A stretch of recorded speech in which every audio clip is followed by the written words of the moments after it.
The devil's advocates whisper in the hall, where justice wears a mask and truth begins to fall. Every thread they pull, every lie they weave, in the courtroom's dance, who's left to believe? Oh, the devil's in the details, hiding in plain sight, innocent until the gavel steals the light. True crime echoes through the hollow night, fighting injustice with no end. The devil's in the details, hiding in plain sight, innocent until the gavel steals the light. True crime echoes through the hollow night, fighting injustice with no end in sight.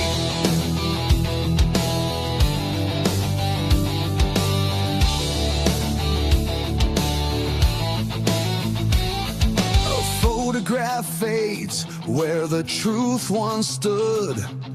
Blurred lines between the bad and the good. The scales they tilt with every silver tongue, while the broken cry for a song unsung. Black robes sway like shadows on the wall. One wrong word and the mighty fall. Who's a sinner? Who's a saint? The jury's out, but the verdict's faint. Oh, the devil's in the details, hiding in plain sight, innocent until the gavel steals the light. True crime echoes through the hollow night, fighting injustice with no end. The devil's in the details, hiding in plain sight, innocent until the gavel steals the light. True crime echoes through the hollow night, fighting injustice with no end in sight.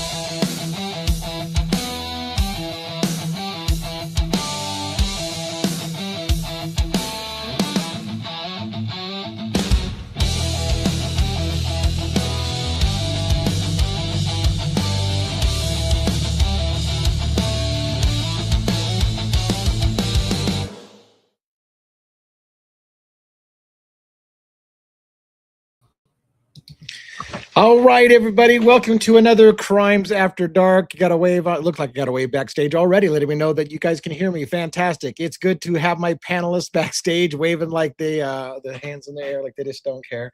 It's a Friday night. Got a lot of weird shit going on behind stage. Anyways, I'm not even drinking on a Friday night, even though Friday nights tend to be a night that I tend to like tip a few. But anyways, we're just going to take it easy. I've been super, super busy. Those of you who don't know, I've been doing full, huge minute-by-minute analysis of the Brent Kopacka shooting from the 911 call all the way through to, so far, we've done all the way through to the end of Brent Kopacka's life and the shooting at the around 4 o'clock in the morning. Tragic event. We can talk about that with the panelists. Not everybody on my panel has sat there for the full duration from start to finish. I have now. Now I haven't stayed with the aftermath. We after 5 hours of streaming to get to the point where he passed, I didn't stay to hear all the talk and things that happened afterwards. So there's still some work to be done, but I feel pretty exhausted. I've done multiple streams of 4 hours or 5 hours, and that's not used. I'm not used to that. So I'm going to take a little break tomorrow and get some other stuff done that I need to get done. And then we'll go back and listen to some stuff that I'm going to talk to you about tonight that I feel like we need to still need to talk about. And yes, and as Amanda says in the chat, there's still an hour left of after effect, at least, to listen to, meaning officers talking about confirming the death and the things. And so we haven't heard all of that yet. We just pretty much played through where we're certain he did get shot. And again, we'll talk about that here as a panel in just a few minutes. Let's bring our panelists up on stage in the order that they're here. We don't have JJ from State of the Deep yet, but we do have the amazing Dago. A little self-grooming there on camera. How you doing tonight, Dago? I am doing wonderful. Thank you. Good to see you. And good to see you tonight as well. Yeah, it's good to see you and your crew. I see people from your chat mixed with our chat. It's a beautiful thing. I love your chat mixed with my chat. It's a beautiful thing. Yes. So, and yes, as always, brushing my beard out. Yes, that's amazing. That's great. Yeah, no, I never went full beard. I tried it once and it just didn't work for me. And then I tried to shave it off. That also didn't work for me. So I've been a freaking goatee for like my entire life. It feels like, except for high school. I think I didn't. I gotta look pretty for all these amazing people. So. What did you feel, by the way, about the and thanks for the gift, by the way. I see that we got a oh, that was on your side. And thanks for giving Dago a gift. I can still thank them for giving you a gift. Yeah, thank But you anyways, very so, much. I thank them for you as well. Yes, thank I you. hope that you enjoyed that opportunity with Ali Benevento last night. That was a great show. I did. Yeah, I did. I've watched her before, like I said. She's amazing. Absolutely amazing. I'm looking forward to the next time that you have her on board, possibly. She's very insightful, very, very intelligent. And I like that she's so down to earth. Most attorneys, a lot of people were kind of like, you get that fractured sense of personality from some.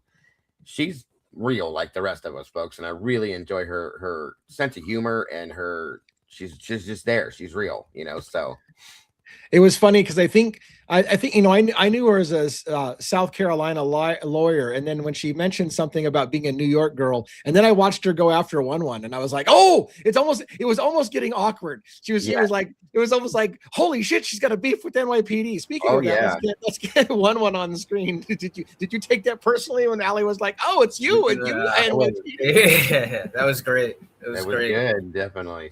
He's definitely something else. Hello, denizens. Hi, Dago. Hi, boss. How are you, sir? I have. Yeah, she was a little spicy meatball with you last night. It was fun. Yeah, it was great. It was great. Yes. I got some PTSD after watching, after hearing a phone ring 1,000 times. Oh my gosh! We'll get into it. I won't. Yeah, that phone ring. Yeah, we will get into that. Let's get the rest of our panel up on stage. But do you have anything special you want to say before? First, I know my wife, my son, and my daughter are watching. So very cool. I know you don't. I know you have no idea what I'm doing, Juliana. But hello. I will see you tomorrow. Love you guys. Yes. Yeah. He wanted to. He goes crazy. He sees me on stage, and then he goes to bed. So that's cool. That's very cool. They love 1-1 in Jersey. That's for sure. All right. It's good to be alive on a Friday in the den. All right. Yeah. They tell you the truth is simple, clean, settled. They tell you the case is closed. The answers are known, and nothing else matters. They're lying because the truth is rarely convenient and never unanimous. This is where certainty fractures, where confidence erodes, where the story you were handed starts to fall apart. This isn't about conspiracy, it's about control. Who speaks first, who speaks loudest, and who never gets heard at all. Every investigation chooses a direction. Every narrative leaves footprints. And every conclusion requires something to be ignored. That's not paranoia, that's process. Here, we slow it down, we rewind the moments brushed aside. We dissect assumptions dressed up as facts. And we question the questions themselves. Not to provoke, not to shock, but because justice that can't be challenged was never justice to begin with. We don't defend monsters, we defend scrutiny. We don't chase outrage, we chase contradictions. We take the argument nobody wants to hear and push it until it breaks or proves it deserves to stand. Because innocence isn't decided by consensus and guilt isn't proof, it's persuasion. So if you're looking for comfort, this isn't your place. If you're willing to sit with uncertainty, to examine the shadows between the facts, to acknowledge that truth doesn't always align with belief, then you're exactly where you belong. This is Devil's Advocates, where the narrative is challenged, where doubt is necessary, and where the truth has to survive the fire. And with that, live from New York, it's Friday night. All right. Yay. Nice. All right. Very, very, very cool. So thank you so much. And it's good to have you in the house as usual. And tonight you don't have Ali attacking you. And it was a great moment. I loved watching her flip through some shit. It was hilarious. I got to pull some stuff off of Robin's face and get our screen cleaned up. How you doing, Robin? I'm doing very well. Thank you. Good to see all you gentlemen as always, and to be here in the den. Hello Who to do all you the mean? denizens. Hello to all the blue crew. Hello to all the meatballs over there in the sauce. So glad you could all be with us this evening. Yes. Yeah, it's great to see you, and I noticed you're looking a little special today. You've had a makeover. You got yourself some self love and looking great. So Yes. it's Yeah, good to well, see you. thank And you. Looking yeah, amazing. and I'm excited to do another evening of our Crimes After Dark. Do you have anything special that happened today that you want to talk about, other than maybe the obvious, which is you got yourself No, some makeover? But yeah, no, this was it, and this was just enough. So I'm good. it makes you always feel good to getting a little It special does. And treatment sometimes. Robin was a little shaggy. Robin needed some Well, it's perfect. So thank you so much. And Thank let's you. get so while we were talking, we did get There he joined by is. JJ and Joe from State Hey, of the Deep. How you Jay. doing tonight? What's up, everybody? I got to Are you get rid of looking the a little? red face again. There he There I is. was we gonna say go. you were That's looking a little better. red. You were looking a little red. He There you always go. Yeah. comes in with There you such go. a great devil's tan, and then I know. I like the devil look a little Yeah. bit, but it's too red. It's like Right. blends in with my background too much. What's up, DA? 1-1. Well done on the intro. Robin, you're looking hot. Yeah. Yeah. There you go. Thank Good you, to sir. see you again, brother. you too, Hello brother. to the den and the blue crew and the meatballs as well. And by the way, we're looking forward to I mean, Robin spent a lot of time, and we love this sizzle reel, but Dago helped us with a new song that we're going to debut in a while. It's going to be a little while, but we're going to put together a sizzle reel, and we're going to tease some. So we got so many talented people putting together shit behind the scenes that I can't wait to unroll or unveil some surprises. So make sure you like and subscribe and all that cool stuff, because you never know what night we're going to just all of a sudden roll a new sizzle reel, and it'll be really cool. And it won't be necessarily replacing. I think we should have a rotation of different sizzle reels. So we're not going to get rid of any. I think we'll just have a rotation of some different cool stuff that might play from night to night and mix it up a little bit, make it exciting. And I don't know. Thank you, Miss Jana, again for that super chat. God bless. Very much appreciated. So let's talk, guys. Before I get into the Kopaka shooting, so and again, for those who aren't familiar, this panel talks about all of my cases, but a lot of times one case in particular tends to dominate. I anticipate this is going to be a lot of Idaho 4, because that case is over, remember? So why are we still talking about it? But anyways, the point being is that I know the Gonzalez's, right? They have filed their lawsuit against WSU, and some of you have read some of the documents. I haven't read it yet. I've gotten some summaries. Oh boy! Do you want to Don't get me going, buddy. This is just like the fog lights thing with me. Yeah, it's I know Dago's is going to be very passionate, so I'll let him give his input on this. But what I could say is, I understand that they have a certain time limit or whatever, and I get that they want to make a lawsuit, but I mean, you see the stuff that's put in there, and one of the huge trigger things too. I have not any of my kids, thankfully, but I do have a close family member that does have autism, that's on the spectrum. And for them to put a comment, for them to write, they basically have all these numbers, in the lawsuit. And for them to write that, I got, someone will put it, I guess we could show it. I forget what number it was, but they basically said that someone that has autism is more likely to stalk someone. I don't know. Were they using statistics, or were they just kind of pulling those kind of paragraphs? No statistics. It just says it's just a line. It says it's just a statement. They pulled it out of their ass. Yeah, and unbelievable. It's just absolutely disgusting. And they had a lawyer. They had a lawyer draft that for them, right? And the lawyer just did the whole autism people are more likely to be stalkers. And why would they use the word stalker? Brian Koberger, they literally said wasn't stalking the girls. Well, that's a key. It's a key point what you're saying right there. There's multiple times that they mention stalking, all kinds of stuff. But I know that I'll let Dago talk. I was reading through it, and I got down, and I stopped through the entire thing and explain different points they're making. And it's mostly, sorry guys, my camera's not focused. It's a lot of lies, and a lot of bullshit. Okay, and I'm gonna warn everybody in here. My mouth is gonna go. the Sicilian comes out of me on this one. They made a statement. I think it was number 48. Okay, and Something they said like that. Yeah. that people that are diagnosed with autism are more likely to stalk and murder people. Okay. Wow. I have an autistic child back here. Okay. Yeah. I fucking went nuts because I'm tired of it, and I pulled the ADA up, the American Disability Act, which it absolutely violates the American Disability Act 100%. It's insane to me because that's an absolute bullshit lie. They pulled that straight out of their ass, and it's not true. Okay, I know many autistic people, children. They're amazing people. That doesn't. They're. That's why I'm stunned. I'm stunned. They had a lawyer help draft that.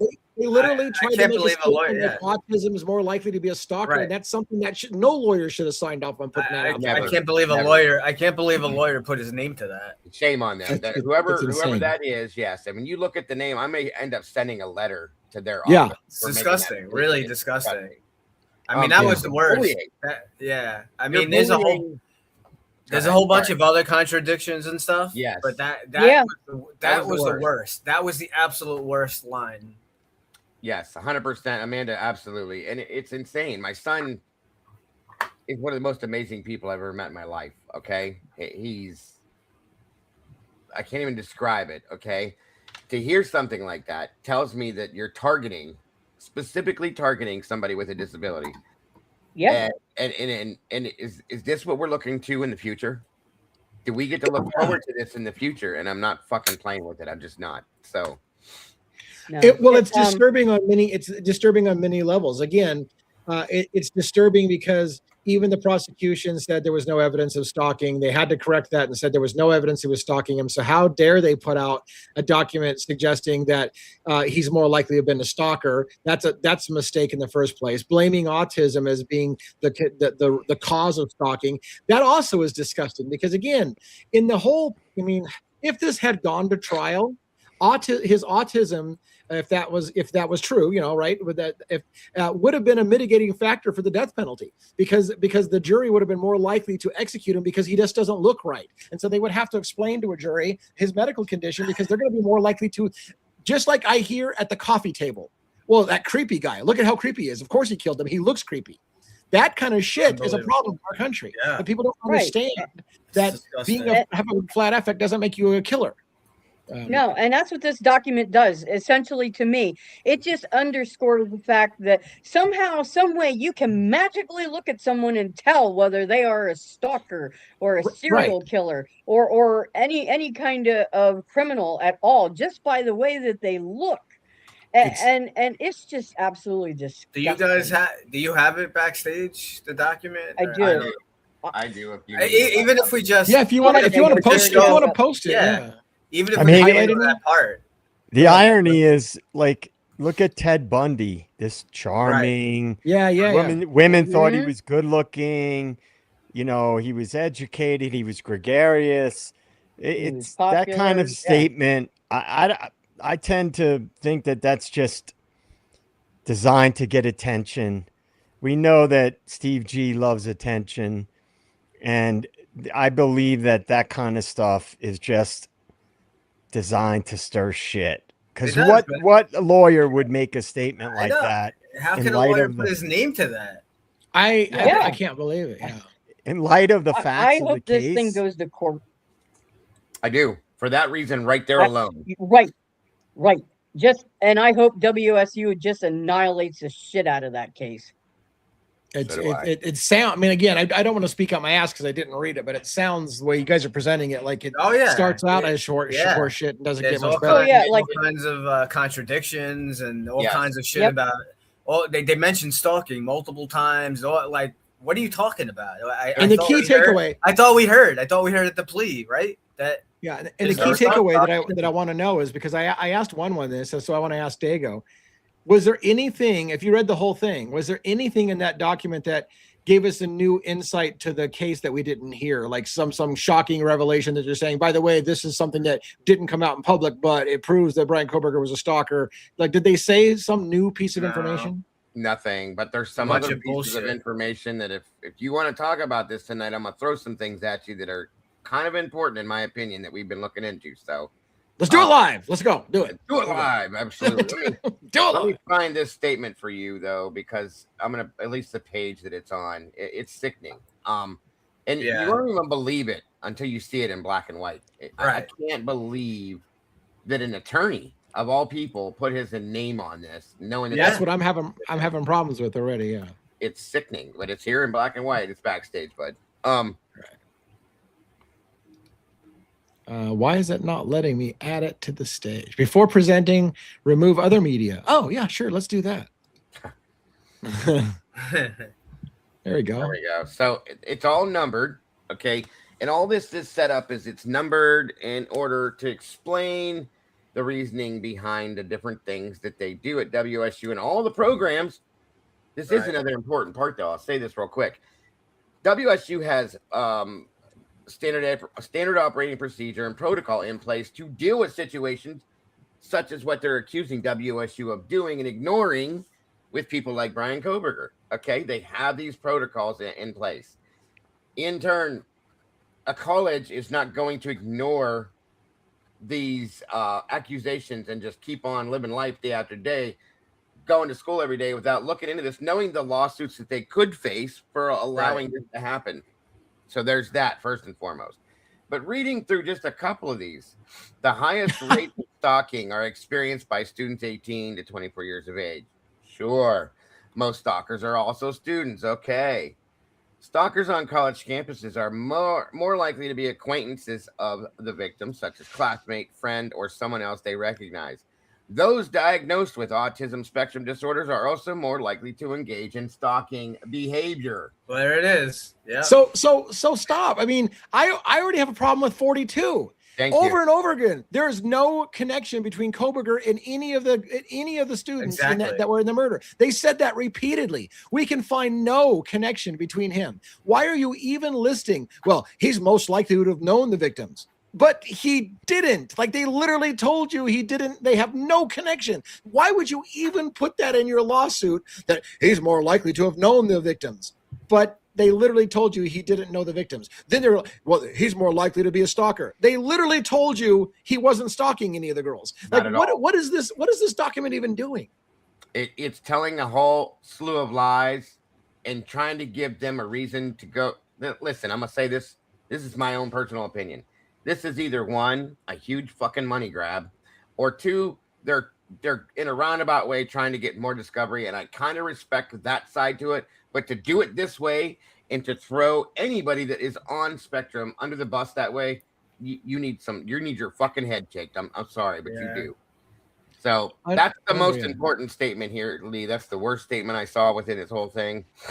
And it's sickening to me. It's absolutely sickening. It is. It's shameful to people with autism to even kind of imply that if you have autism, you're more likely to be. They're trying to basically say you're more likely to be a stalker and a killer and a psycho because you have autism, and that right there was disgusting off the bat. And then on top of that, it literally flies in the face of the prosecution, who told you there's no evidence he knew any of the girls, there's no evidence that there was stalking, and yet they're putting it as major points in their lawsuit. What in the actual flipping hell is going on there? Crazy. I mean, it's sickening. Because now you're putting somebody with a disability in a box and saying, yeah, they are. And again, this is bullying. This is absolutely bullying. It is. Like I said, it is. I pulled up the ADA, the American Disability Act, and it absolutely violates it based on the fact that it's education.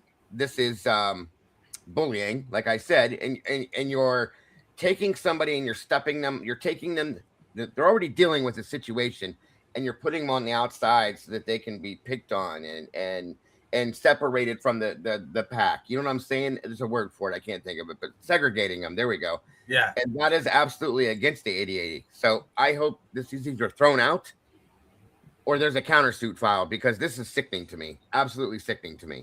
Yep. Well, and I mean, at first we talk about, well, we can't believe that a lawyer put their name to it or helped draft it. And then I'm thinking to myself, the counter to that is you live in America and you can sue anybody for anything. So you're allowed to sue somebody if your coffee is too hot, for Pete's sake. Yes, so we live in a litigious society. But DA, it's also what would the response be from the mainstream? He pled guilty. Right. So, well, yeah, I get it all the time. That gives them a window of opportunity to say things that are not true, because they're less likely to be called out because he pled guilty. Oh, the guy, he pled guilty to a quadruple homicide. So that gives them the leeway to say certain things that are not accurate. Yeah. For that very reason. Not even not accurate, just dumb. Yeah, yeah, I mean, it's ignorant. Yeah, it's ignorant. Yeah. Well, wow. What else? Is there anything else about that document, or is it just a load of horseshit? I mean, so the gist of the document, right, is is it the Gonzalveses that are suing WSU? All of them. It's all the families. So okay, so collectively they're doing this whole group thing. And the idea is that WSU should have saw this coming. They should have. They had a responsibility to identify a psycho on campus. Yeah. They saw the warning signs and they didn't stop it. Therefore, the university is responsible for what happened because they could have stopped it if they had followed their procedures. Is kind of what the argument is, right? Yeah. Yeah. Right. And then they mentioned some girl had an argument or something with him. Yeah. That she was upset. Like they're taking a lot of stuff out of context. And I will say something else too. And Wade Bird just commented on this, and it's something I've been thinking about for a while. She said, in my opinion, someone from WSU or an agency cop called in the Kohberger tip, and I'm truly on board with that now. With all of the accusational shit that is in this document about multiple people claiming that Kohberger was spatially trapping them, doing this, being weird, being that, being blah, blah, blah, blah, blah, blah, blah, blah, blah. I absolutely believe that. I absolutely believe now that somebody from WSU may be part of who called the tip in on him and said, hey, I think it's this guy. You should come get him. 100%. That's my thought. And it does make perfect sense, Wade Bird. I got to tell you right now. So yes. That is where I think, and I don't think they're going to admit to it because I think it would make that. I think that the university doesn't want attached to it, but I think that's where it came from. Is my opinion. So, have they attached a dollar amount what they're seeking for damages? $400 million, my friend. Okay, so $500 million. $500 million. Here's the thing that I have to wonder. If there's any teeth at all to the possibility that Brian Kohberger couldn't have done it because of fog lights or whatever, all of a sudden you might find WSU getting on board with, wait, maybe you guys got the wrong guy. And if you did, then you can't sue us for shit because that guy didn't do it. So now maybe the university is going to be motivated to be like, you're right. Maybe it wasn't Brian Kohberger. So fuck you guys. I'm not paying nothing. And that could be the only thing good about this. Okay. Or the fact that we may get more discovery released on a civil suit. If it's shown, there's that. Yeah. So, I mean, maybe in a weird ass way, there's a silver lining to this. Maybe the university will be more inclined to question whether Kohberger really was the right guy and they got the right guy because now they're on the line or they're on the hook for $500 million in lawsuits, right? Over you didn't stop a killer. Well, I just don't understand how they could. I know it's a, not as high of a degree that you have to prove, right? For civil, it's just the preponderance of evidence. It's not beyond reasonable doubt, and we understand all that. But what I don't understand is that we have an actual criminal court case, right? Okay, so he pled, but even in that, you have the lead prosecutor saying that we have no evidence of stalking. We find no connection. We found no pictures on his phone, on his computer, nothing. There's no relation. So how can they make a document like this saying, oh yeah, he was stalking? Like what? Like, what the hell are we talking about? You know what else? One, you saying that stuff brings something else out too. They kind of screwed themselves in a sense with what they put in here, pointing out the different things found on his phone, certain types of pornography and college age girls being sexually assaulted, blah, blah, blah, blah, blah. All of this is in the wheelhouse of what Brian studied. So he should have access to those things. We should be seeing those things on his property. We should be seeing books like that in his library and on his phone and in his browser searches and all that. He's a criminology student, for Christ's sakes. That's normal. And they're pointing it out in this lawsuit and trying to make him look like a bad person.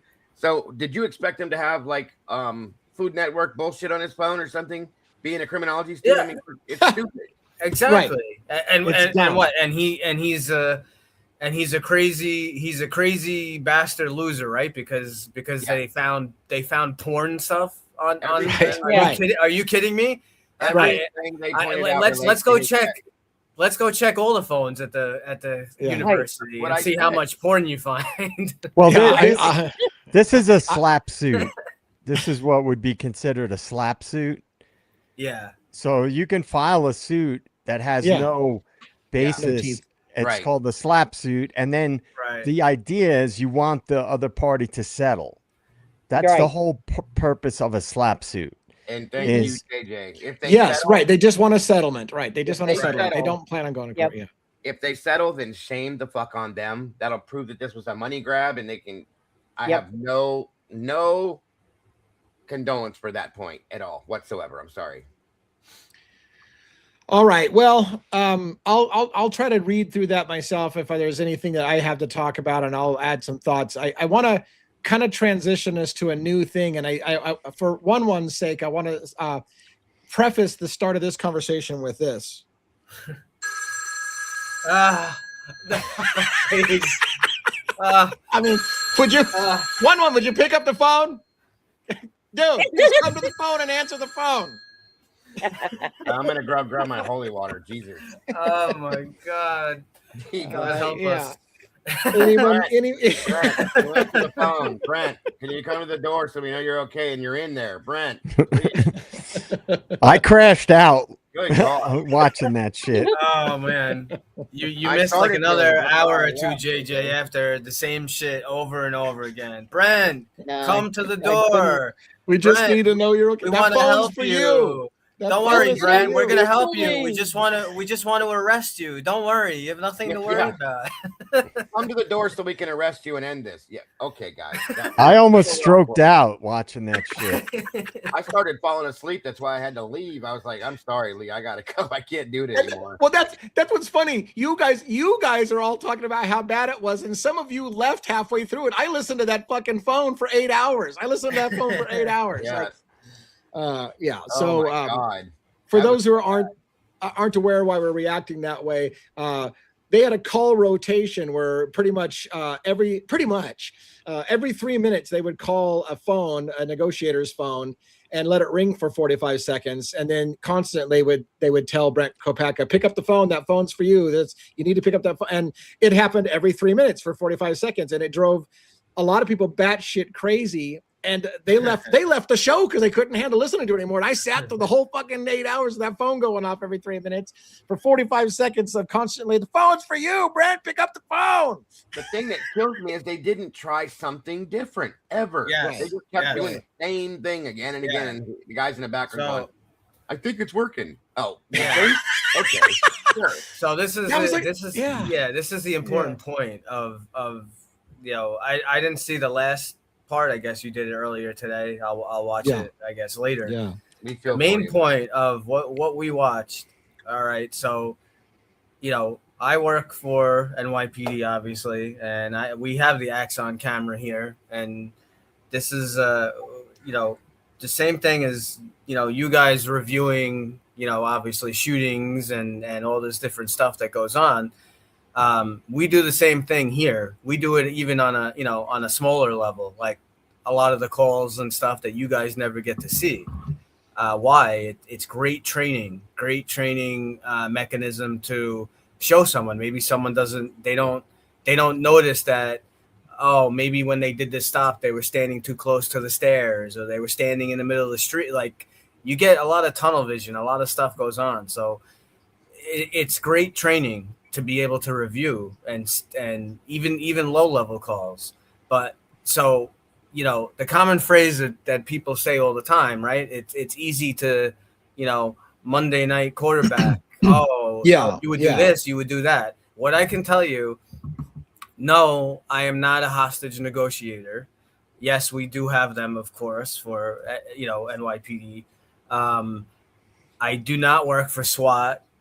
However, I have been on scene many times with EMS, with people like Dago over there. And there are many jobs that do not have, there's only so many hostage negotiators, only so many, SWAT people and all these different people that really, the first officers on scene are going to be your normal patrol officers. So, when people forget that, like, when you have an active shooter, some guy goes crazy in a college or whatever campus, the first guys on scene are going to be the cops, the officers who are patrolling the area. They're first on scene. What I can tell you from my experience, so we all, even myself, patrol, I can't tell you what they do per se in other counties, districts, states. But I would be hard pressed to believe that they don't do some kind of special crisis management training. And with that in mind, now you're also talking about their elite special SWAT team or whatever that's been there, standing there 7 hours, 8 hours, 9 hours. They used really like zero crisis management techniques. None. I'm telling you, like absolutely zero. The only thing I'll say that they did that, but I don't really know, maybe Lee, I know Lee was trying to listen carefully. I'm not sure what info they really got. So at one point early on, they did call Brent's, like his close friend or his best friend or whatever, which is great. That is something that you would do. But I feel that the only thing that they got from that was trying to find out what condition or what, like, is this guy, his medical history, whether his medical history. Right, that's it. What they should have been asking, which is important. You do want to know some medical history, but what they should have also asked was, oh, well, this guy, well, we think, we think he has a gun and he barricaded himself in this place. Is there anything that he likes? Does he like hockey? Does he like basketball? Does he like chocolate chip ice cream? Does he like, they did none of bouncing breasts. Does he like? There's a million.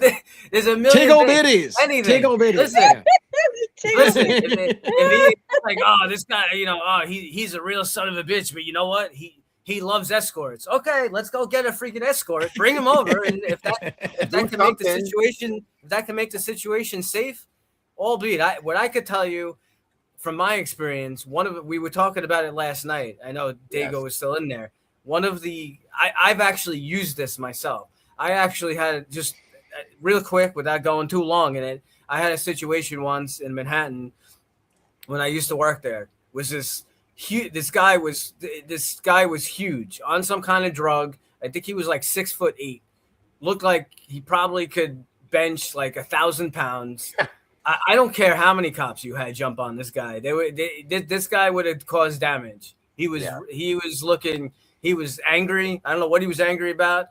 So I had a bunch of new cops, and everyone's like, they're like, oh, EMS and the paramedics are like a half hour out. They were on some, an important job, or they couldn't get there. Half hour.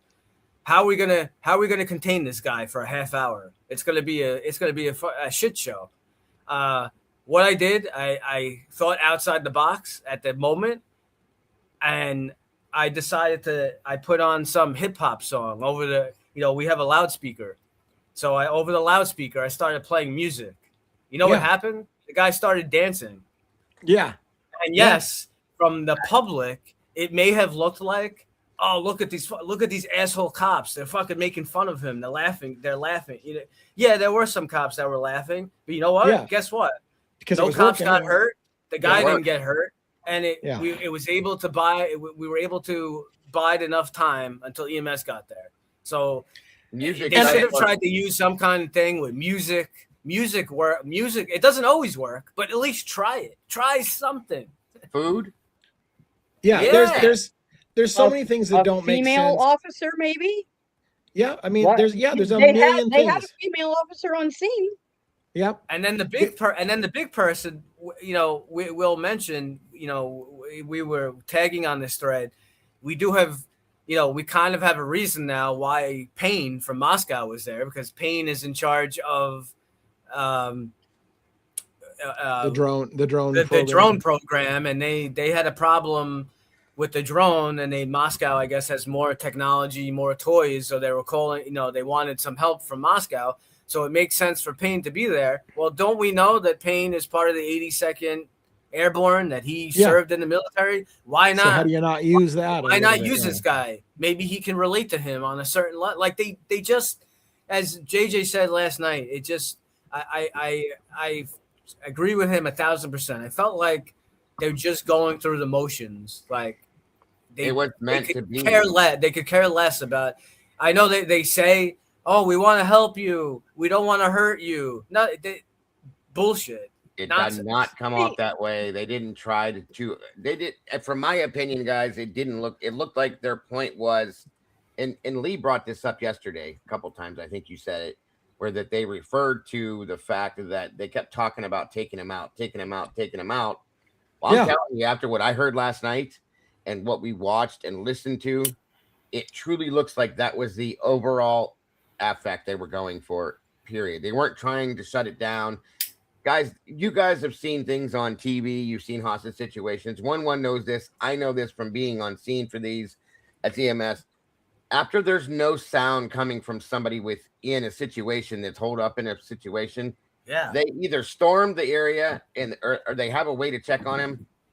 Yeah, they went hours without any sound or movement from him, and didn't even think once to check on him.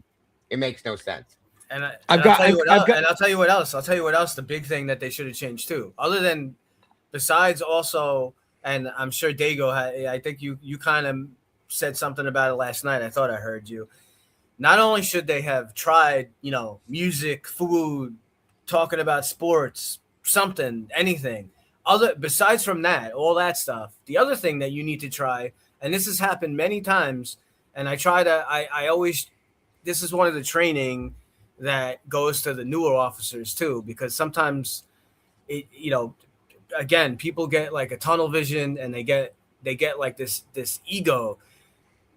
So when we get a job, you have a job, the job is assigned to whatever, to a sector. So you're going to have 2 cops that are first on scene. So it's their job. They're mostly responsible. They're going to be responsible for the paperwork or the arrest or whatever. Now, they're on the job. They're trying to get a rapport with this guy or girl who's suicidal or waving a knife or whatever is going on. Now, 20 minutes go by, Officer Robin shows up. And she comes over and she's like, hey, whatever. Hey, Robert, I heard you were into ice skating or whatever. And Robin starts getting a rapport with this guy and talking with him. The other 2 cops who were first there, take a step back, shut the fuck up, and get out of the way. That's what you do. So I don't know why, whoever this officer was or this hostage negotiator guy, let someone else try. It doesn't. In this situation, yes, like what you said last night, Lee, absolutely. You have to have a chain of command. There's always a chain of command. Absolutely. But with an emotionally disturbed person, you got to think outside the box. And it doesn't matter. You could have an officer was just in the police academy yesterday. If that person can get a rapport and we can get through the situation where no one gets hurt, then we all win. Yes. We all win. But so I mean, too much fucking egos, I got a million things I can add to that whole discussion and diatribe we all had. One of which, by the way, I will say right off the bat, I don't know if you know this guy, but if Chris Voss was there that wrote "Never Split the Difference," this would have fucking never happened. I'll tell you. If you were into negotiators, this guy's a fucking master class. You should, if you've never watched him give a presentation or read his book. I've heard his name before.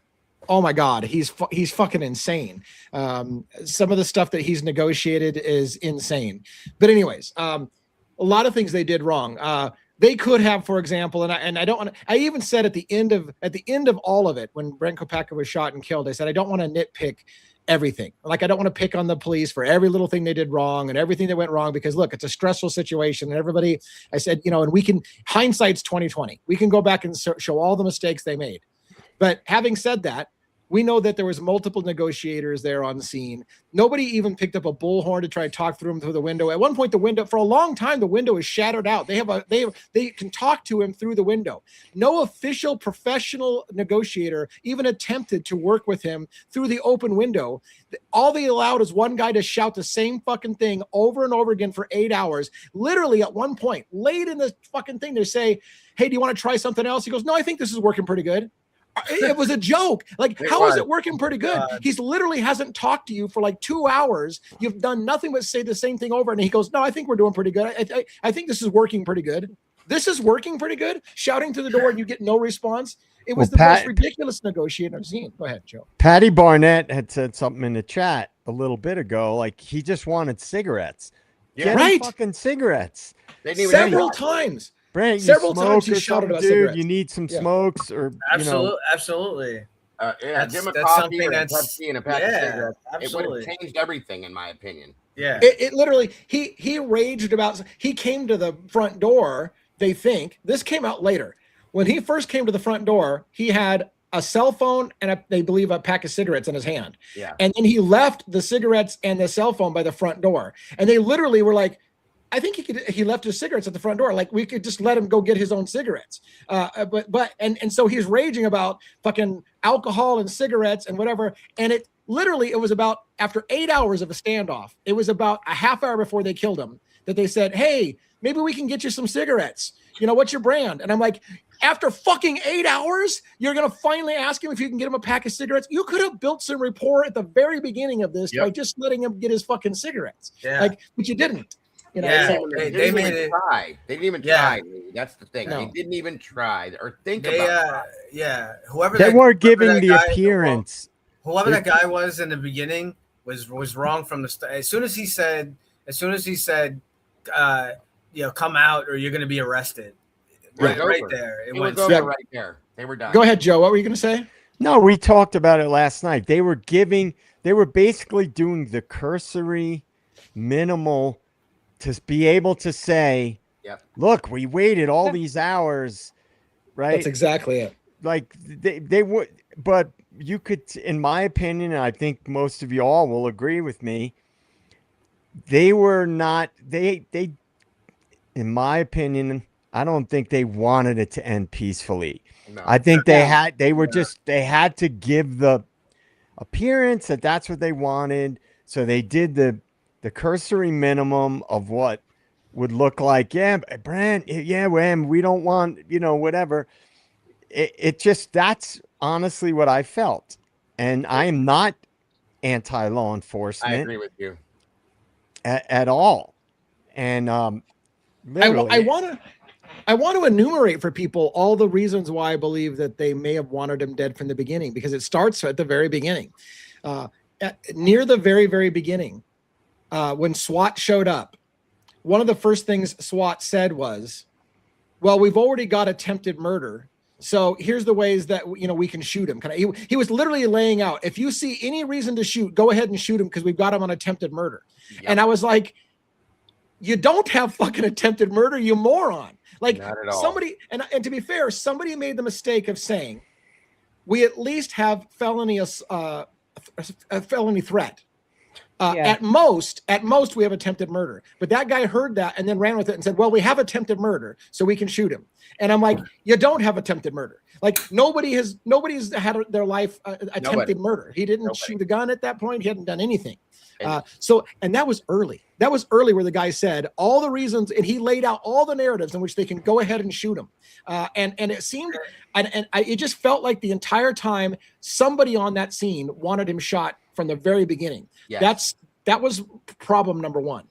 And they shouldn't have even been talking. And they shouldn't have even been talking about that so close to where he was. The threat itself, Lee, was hearsay. There was no factual proof that he made that threat. So there again, there's absolutely no reason for you to say what you just said. Sorry. There's some more stuff I'd love for you guys to see, and it happens pretty late in that 5-hour video that I did. It probably happens in the last hour. So if you wanted to cut to the last hour, you probably will catch everything I'm going to say.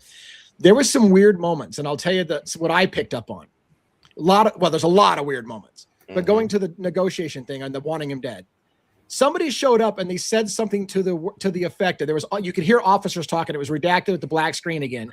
And they said something about agent, like, hey, agent, or whatever. And I'm like, did a federal agent literally get on scene? And several times you hear the officers deferring to him, do you think we should do something different? And he goes, no, you guys are all right so far. It's like there was a federal agent there literally telling them, giving them advice when they asked. And they would turn to from time to time and say, do you think we should change something? He goes, no, okay, it's okay.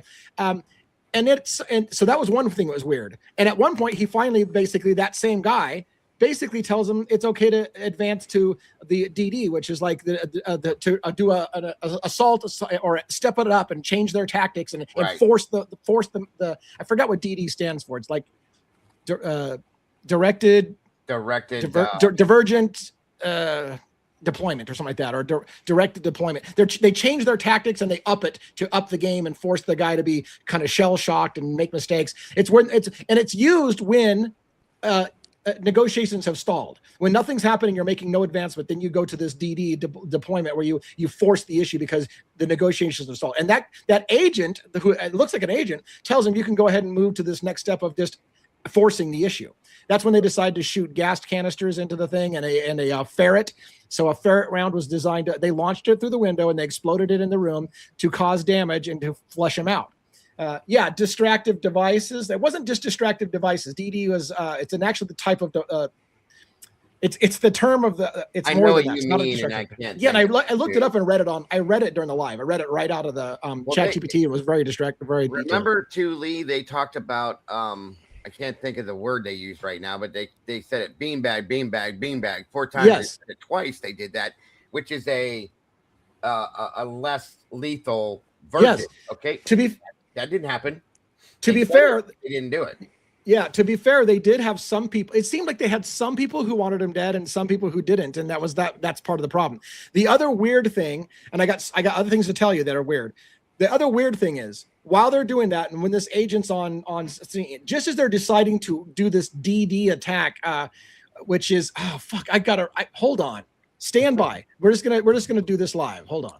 And I just wanted to say for people in the chat who weren't there in the live last night, one of the points that we all agree on that I was talking about is you had Brett Payne there. He was 82nd Airborne in the same combat division as Brent Kopacka. I'm not law enforcement. I have basic logic.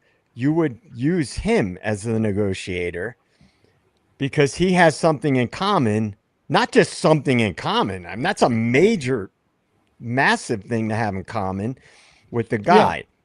Yeah. So that begs the question, why was Payne really there? Yeah. Right. Because I've contended all along that he was a fixer for this whole case. And that's why he was brought in as his role in the Idaho 4 investigation. Because if you have him there on the scene with Brent Kopacka, and he's 82nd Airborne also, not just 82nd Airborne, same combat division, that would be the guy that anybody would know this, that you would want speaking to the guy, right? To de-escalate, to connect with the guy. So that is a big red flag for me. Yeah. There's a lot of huge red flags. And the other thing I was going to tell you, and I was trying to find the actual article I read. It was very, very detailed. And it was exactly the DD technique they were talking about. Do you want to deploy DD? And it was exactly what they were talking about. It was perfect. And I can't find it for some reason to give it to you. So fuck it, I'll just skip that. But another weird thing that happened to me, because I pick up on little details, is at some point when they're talking to all this radio traffic, one of the SWAT members or whatever who's in the hallway receives a phone call, and you hear him talking quietly to somebody, and he's getting orders. He's like, got that, Roger. and it's a personal phone call. They're off TAC communications. They're offline. They're not on dispatch anywhere. He's taking a personal phone call, and that's when they start ratcheting up everything. It's like he got a personal, and then he kept getting text messages instead of on the TAC lines, where it was like he was getting instructions from somebody. Literally, he was getting instructions from somebody that they wanted to keep off the air. And it bugged the piss out of me. I'm like, who the fuck just called him?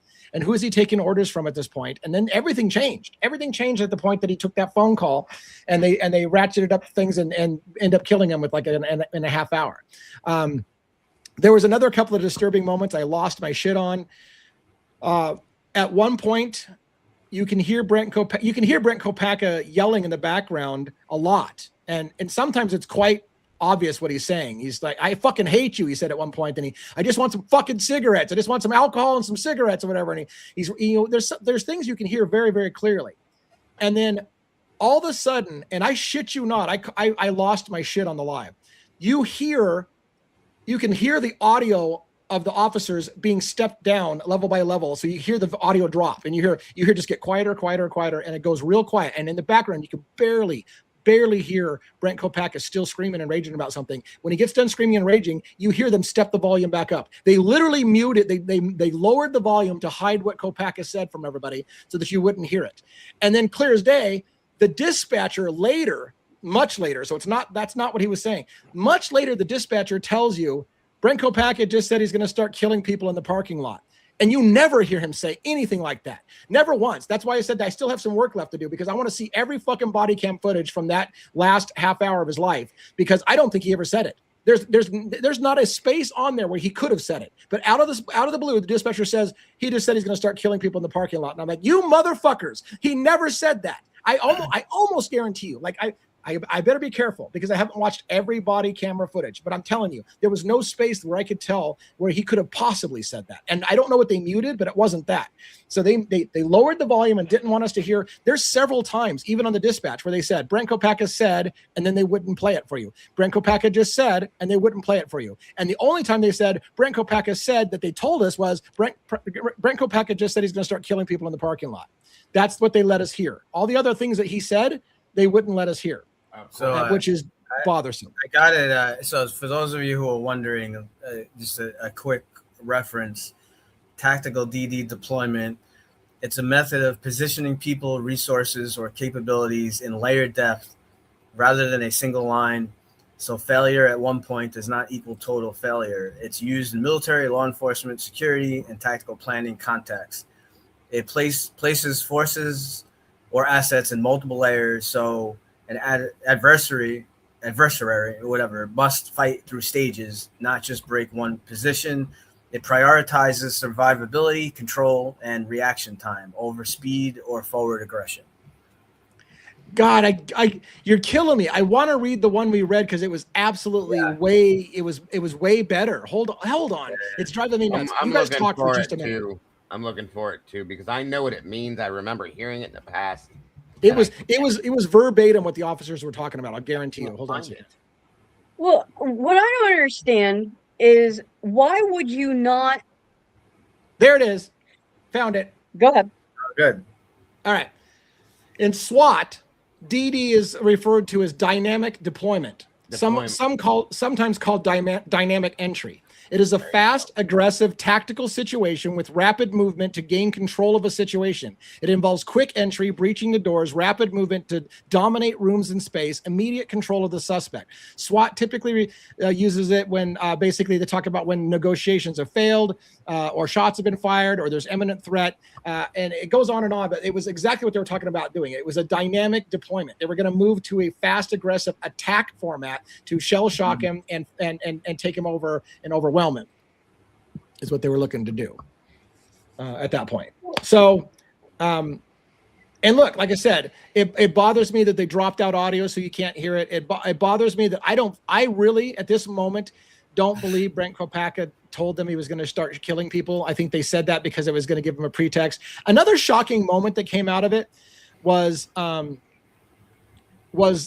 sniper missed. The sniper missed and may have missed twice, but I know he missed once. And so there we heard it. You heard the shot, and they said, what was that? What was that? And so they said, did the sniper fire? And they said, yeah, confirmation. The sniper took a shot. And they were like, what's the results? And he's like, negative results. So they didn't hit him. And they said, he's still moving around in the room. Time goes by later on. They take another shot and they kill him. But it actually sounded like they took shots at first. And they said the sniper did take one shot. And I'm like, it sounded like two to me. But they said took one shot. Negative results. He was still alive. You still hear him yelling at them afterwards. He fired back shortly after they fired on him, and so he did fire back. And again, one of the things that didn't seem real to me, and maybe it was, if it was really happening, then probably they needed to do the shooting. But they started to give this narrative over the radio. That last round, he just shut out the window, he hit a tree branch and is heading towards campus. That last round hit the water tower, we think. And so they started to go, oh, well, he's starting to shoot towards campus. We need to take him out kind of thing. Along with that statement of he just said he's going to start killing people. I don't know. It may have ratcheted up that. Oh, and the other last thing that they said was they said Brent Kopeka started firing through the wall at the officers on the other side of the hall.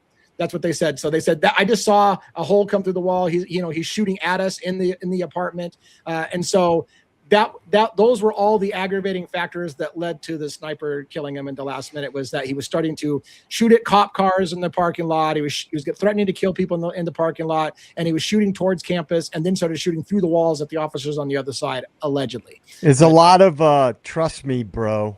Yeah. In this. Yeah. Absolutely. Like, right. It's redacted visually. And yes. So trust me, bro. This is what he did. Yeah. Here's my question, gentlemen and lady. If it's said and done, the man's deceased. Why is any of it redacted at this point? Tell me that right now. You're right. No, you're right. Yeah. What I was saying before the show, NYPD doesn't do this. When we have an officer involved shooting, you can see it after they do their, they have to do their investigation and whatever, but it's not a long period either. It's like sometimes within a few months or so. You can look it up. They'll put a disclaimer out in front. It might, it's not for the lighthearted, and they'll show the whole thing. And then what they'll even show, like if there's four officers on scene, they'll show the body camera from each. Oh, and by the way, 4 officers. So I forgot to tell you, at that same time that I told you things escalated at the very end, where it felt like somebody and that they said agent showed up on scene. Yeah. There was on top of that private phone call and the fact that they deferred to him to time, asking him what he wants to do, or if he wants to change tactics. Another weird thing that happened, because I'm a stickler for details. Several times somebody starts talking and several officers start shouting out, open mic, open mic, open mic. They're reminding the guy to shut his fucking mouth because they're on open mics. Yep. And several times when someone starts to talk, they go, open mic, open mic, because they don't want the person to say something realizing that it's being recorded right now. So it's like they wanted to talk about something, but they want to remind them that you can't say this because you're on an open mic and it'll get recorded. So they kept saying open mic. That's bullshit. Now, why, and I don't know the answer to this, why, because I haven't studied negotiating necessarily, but to me, why would you not bring your A game right out of the gate to resolve the issue as quickly as possible? That's, I mean, if it just seems like they really did want him dead from the get-go. And so they were just letting it, because any other hostage situation or when they're doing it correctly, to my way of thinking, is you're going to do whatever it takes right away to resolve that as quickly as possible to make sure that nobody gets hurt, whether it's absolutely the actual perpetrator, the cops, other, innocent people. I mean, and there was none of that. What do they mean that the negotiations were failing? There was no negotiation. There was no, Robin, you're right. Robin, you're 1,000 times right. So I said Dago could tell, but both of us have been on scene for multiple different, might not be someone with a gun. It could, I've dealt many times with emotionally disturbed person. They might not have a weapon at all. They might just be barricaded in a room, whatever it is. Maybe they're off their medicine, whatever the situation is. Right. I'm telling you, they used zero technique. Nothing. Zero. Nothing. They used it's crisis management. They used zero. Right. And that's what I mean. I can't tell you. I don't know what the training is that they have there. Obviously, there could be some differences from state to state, county to county, but not that many. They didn't even use like the basics. There's not even remotely, not even a little bit, nothing. There was a joke. There was a moment in 8 hours of this standoff or whatever it was. There was a moment that was comical to me. It shouldn't be comical, but somebody asks the main guy who's been yelling the whole time, pick up the phone. We just need to make sure you're okay. You know, they say they ask him if he has a cat. That's it. And so he does. He goes, hey Brent, do you have a cat? And they're like, well, we can't get rapport. He doesn't have there's nothing. I don't know what to connect with them on. And so they're laughing like that was our attempt to get rapport with him. Do you have a cat? Well, he doesn't have a cat, so I can't make rapport with him. You know I can't find anything. You know what it reminded me of, you guys, is it's like training a puppy to go outside and go to the bathroom, right? You do it repeatedly again and again and again and again, and finally, eventually, the dog will figure it out. What they did, you guys, was they took the dog outside to go to the bathroom one time. The dog pissed in the house. They were done and said, fuck it. They can pee in the house the rest of the time. I don't care. There was nothing here. How many times, Lee, did we last night? Joe said it. I said it. 1-1 said it.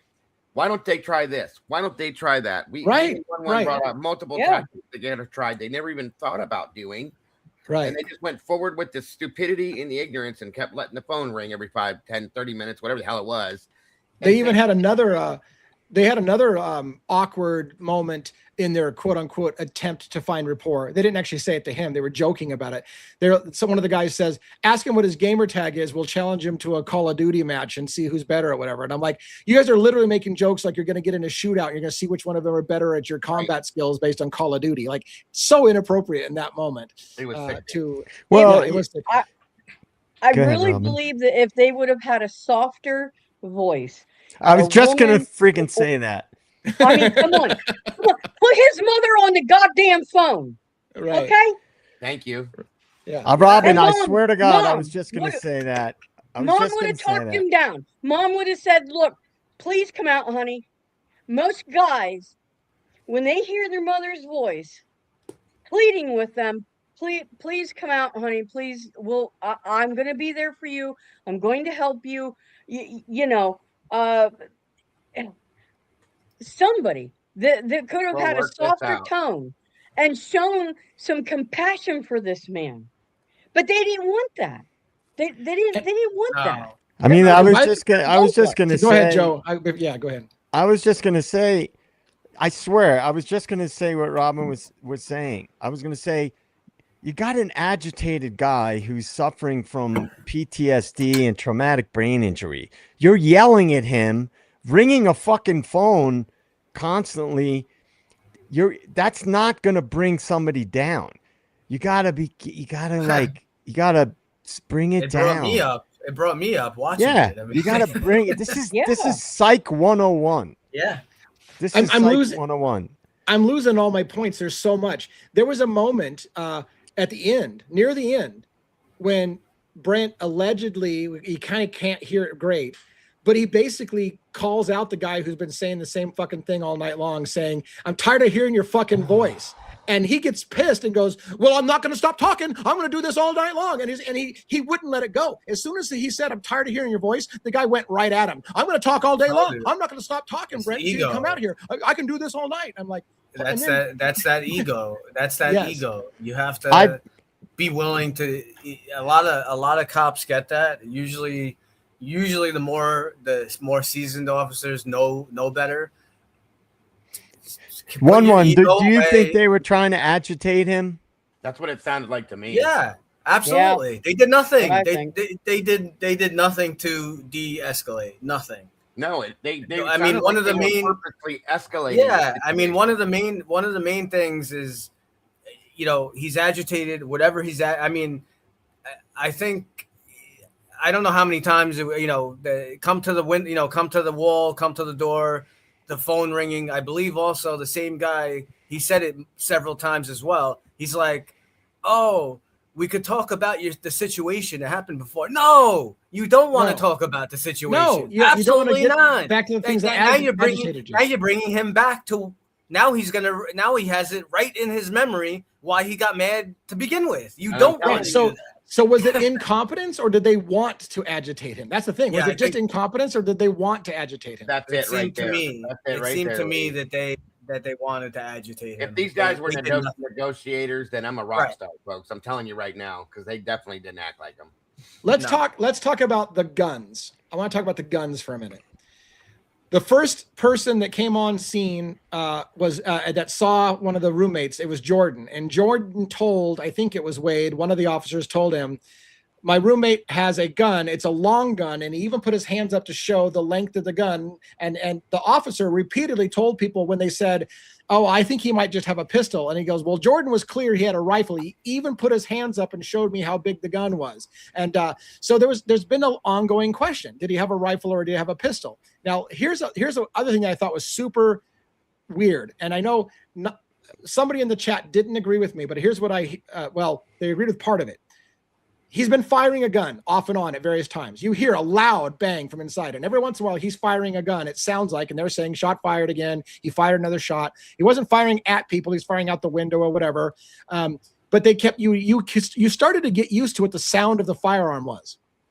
There was a moment where they kind of talked about he must be running out of rounds pretty soon because he's been firing for a lot of rounds. And then at some point you heard very distinctly the sound of the round changes dramatically. And they said, "Oh, he swapped weapons." And it sounds like it's a lower caliber, maybe a 22. And one of the cops says, "Well, that's good because they didn't say this part, but I'm guessing because it's a lower, slower, a smaller round, a little less deadly than the larger round." But you clearly could hear a distinctive change in the report of the gun. So they're like, "Oh, he changed guns and it sounds like a smaller round. That's good." And about after 2 or 3 shots of the smaller round, you hear a really loud bang as if he even switched another gun. And you hear an officer go, "Well, fuck." Like he's back to a gun and maybe even a bigger gun. I thought there could have been that he maybe picked up a different gun, a third gun. But again, the story is he only had one gun on him. He had a pistol. There wasn't more than one gun. But I'll guarantee you there was 2 calibers at least because he went down to a smaller thing, and that was almost unmistakable. When he came back and fired another shot that was loud again, one person thought it was the same gun that he was firing earlier. It sounded like it was even louder than the original guns that he was firing. And one of the officers was like, "Well, fuck." Now, I don't know if he was saying "well, fuck" as in, I guess he's not out of rounds on the bigger gun and he's back to the bigger gun, or was it, "Well, fuck, he's got an even bigger gun now"? I don't know, but clearly there was 2 guns at least, maybe 3. Yeah. How far away was the water tower? I would have to look at the map. I mean, I would have to look at the map. I don't know where the water tower is. Quite away. A rifle is going to be able to hit it, but will a handgun? Depending on what kind of handgun he had, or probably not. Right. Depends how far. I mean, we don't even know. Kind of round. Yeah. Yeah, I would like to know how many rounds from all these various places that he supposedly hit, how many rounds were recovered? Well, that's just it. I mean, do we have, somebody said they're jumping in here, so I keep waiting for their question, but that's just it. Like, have they verified that there were holes in the walls of the apartment to verify that he was shooting through the apartment, like they said? Did they ever find a recovered bullet in the water tower? Even the water tower story, they said, "I think he might have hit the water tower." They almost were like, "Don't ask us to prove it. I think he might have just hit the water tower." Like they really didn't know that he hit a branch on the, did they really see it hit the branch, or they just it felt like, I don't know, but it felt like they were trying to build the narrative that he was getting more and more dangerous and that they needed to kill him. I'm interested to hear, because I didn't hear, I know you covered it earlier. Did anyone go over the radio saying take cover or anything like that? No. At one point, that's super odd. Wait. Here's the great thing, one. After quite a few rounds are being shot, and things are escalating, one of the cops says, "I think we should probably evacuate the building now." I'm like, now you should start evacuating the building. I mean, the whole thing was a joke. Gunfire's been going on for like a half hour.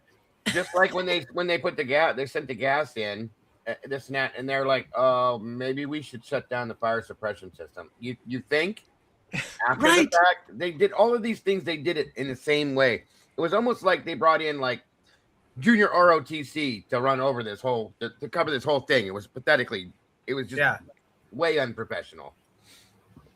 You guys keep talking for a second. I might be able to pull up that some of that clip from the shooting if you guys want to hear a piece of it live here. So sure. I just wanted to respond to JP. I responded in the chat. I have been saying that I thought Payne was a fixer, and he was saying we have, I guess, semantics. When I say fixer, what I mean is if the military, because I've been saying this all along, did not want things to get out about a 82nd Airborne decorated veteran potentially being involved in any way, shape, or form, not saying necessarily the perpetrator, but being involved in a high profile case like this, a fixer would be somebody that comes in and tries to control things, control the information flow, impact the narrative. You could say handler also, depending on the context of the thing, but that's kind of what I was, how I was stating it.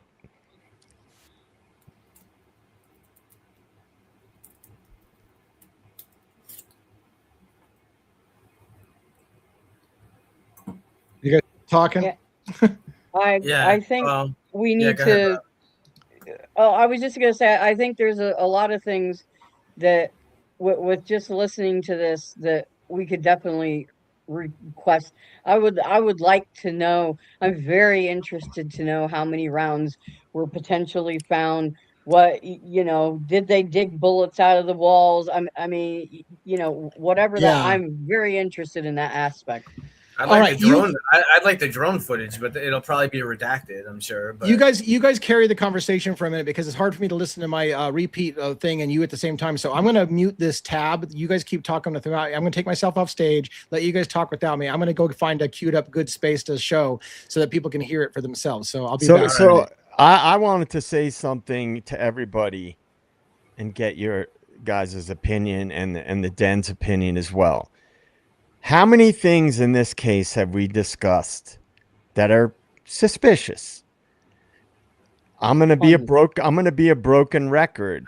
If it was one thing or two things or even three things that are suspicious, that stuff can be written off as coincidence or just shoddy police work, or it's a small town or whatever. Yeah. But when every aspect of the case, now the reason I'm saying this, I realize we had no connection between Kopacka and this case have been revealed, but this pretty high impact event happened shortly after a quadruple homicide in an area that's very insular. Everything's close together. Being there, it was even closer together than I thought it would be. And I could see there would be a lot of crossover between the two towns. What we're seeing and we're hearing with this body cam stuff, with the Kopacka standoff, just from what DA is saying and what we've seen so far, it's suspicious. Yeah. It's now. You could all say, oh, if you have a hammer, everything looks like a nail and you're looking for conspiracy. I would buy that narrative if it was on, like I said, 1, 2, or 3 different things. But when so many aspects there's so much lying and around this case are questionable, in my opinion, that says to me there are connections and that at the very least there's a cover-up that has been going on. Yeah. And that's a charitable take. JJ, I don't know if you know, we were talking about a little bit before. We got the video now from Floyd's cannabis shop. Okay, really? And guess what the white Elantra has? Fog lights. It has fog lights. Jaco's favorite subject. Not BK's car. Yeah, see, I mean, how many other things have to come out before people say fuckery. Enough. Yes. Right? That's the word that defines this whole shit show. Yeah. Absolutely. Absolutely. And the reason that I bring that up is because I know a lot of people say their argument might be, oh, he pled guilty, or guys, you keep on repeating the same things over and over. But we also always say on this show, you pull threads and you see where they lead. If everything looks legit, you go, oh, I'm wrong. This was totally legit. Guys, you have to. We've mentioned it almost on every show. You have to really listen or get that book framed, and you got to understand. I mean, try to put yourself. It's hard to do, but put yourself in Kohlberger's shoes. Hitler was not giving the defense the time of day on anything. No. On anything. No. So all they could really do at the moment was at least try to get the death penalty out of it. Right. And that was a really interesting thing that Allie brought up last night was there are different types of winning a case. Yeah. Winning a case does not always mean getting your client an acquittal. Sometimes it means, getting the death penalty taken off, off of the table.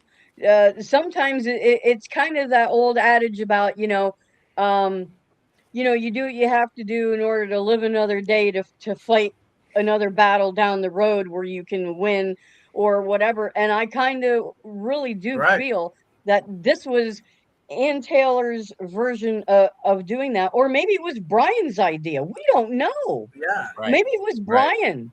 I mean, Brian's no dummy. No, and she even said herself. Yeah. So Brian might have been the instigator of that.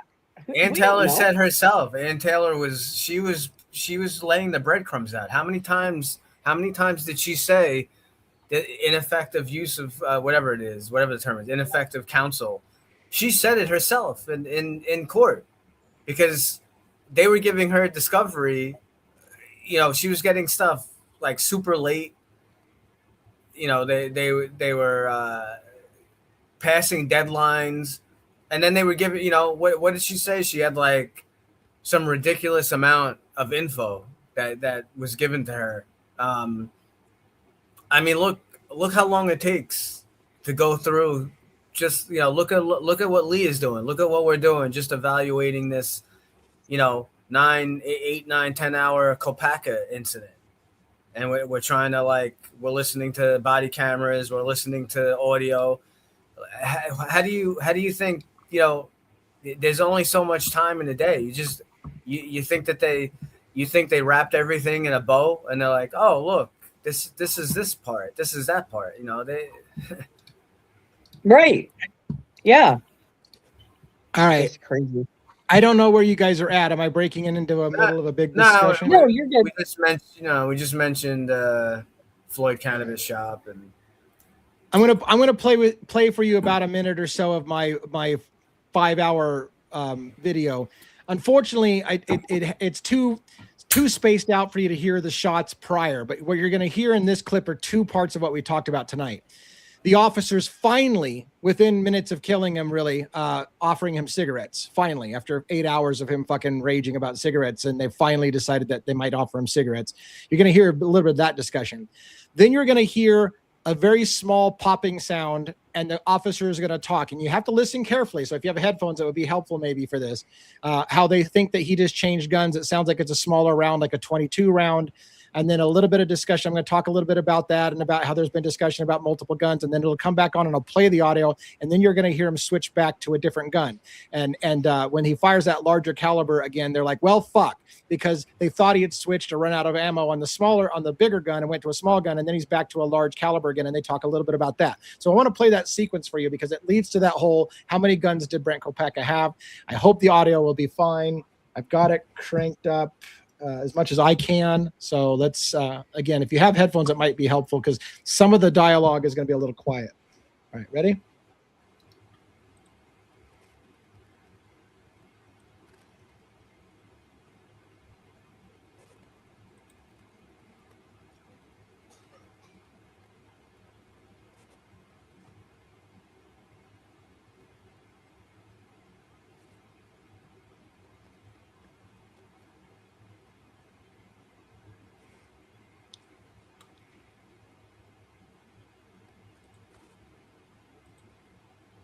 I'm not hearing anything.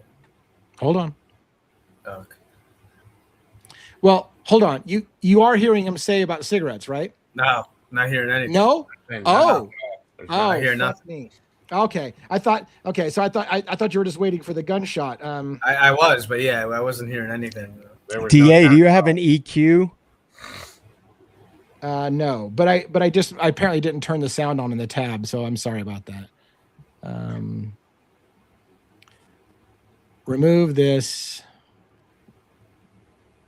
and then stop sharing and reshare it with that tab. Fuck, I hope I got the sound on the right space now. All right, let's try it one more time. Sorry about that. Now we hear it. I can get you cigarettes.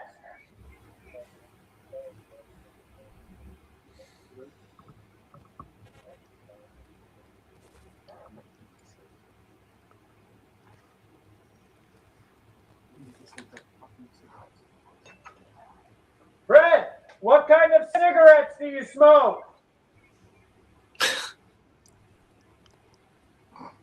Anything you give him.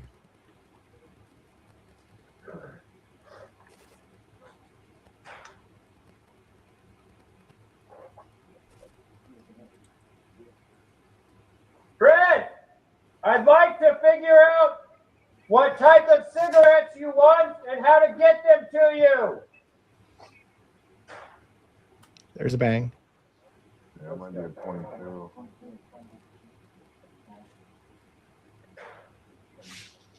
Sounds like he's getting a small. So there was talk on the dispatch that they thought he changed guns. And the officers here are saying that they think the caliber has changed to a 22. Like he ran out of whatever ammunition he was using on a different gun, and now he's using a different gun. Keep in mind, the official story I've heard over and over again is he had one gun on him. So if he's changed weapons, then that doesn't match the official story because apparently he only had one gun. Now we've heard multiple places. We've heard a dispatch that said that they think he changed guns. We have these guys inside saying they think he changed guns. They think it's a different caliber. It sounds different. So how many guns did he have on him? Or he was taken out before they said he was, and the rest of it is a dog and pony show. Maybe. Now I'm going to play a little bit more so you can hear when he switches back to a larger gun or maybe even grabs a even higher caliber gun and you hear the well fuck in response. Because again, they think he switched to a lower caliber gun and then he goes back to the bigger gun, which is why they respond, I think, to the well fuck, because they thought he had switched to a lower caliber gun. So here we'll let you play it just a little bit more.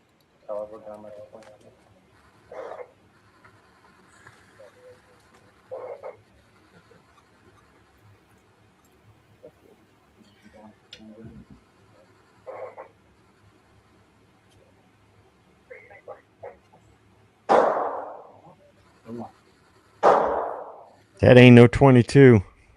Right. So that was more indicative of the shots that he was firing earlier. Then there was two smaller things, and the cops all talk. They're like, oh, good, he ran out of rounds. It looks like he's going to a smaller caliber. Well, that's good. And then when he starts shooting the bigger rounds again, they're like, fuck.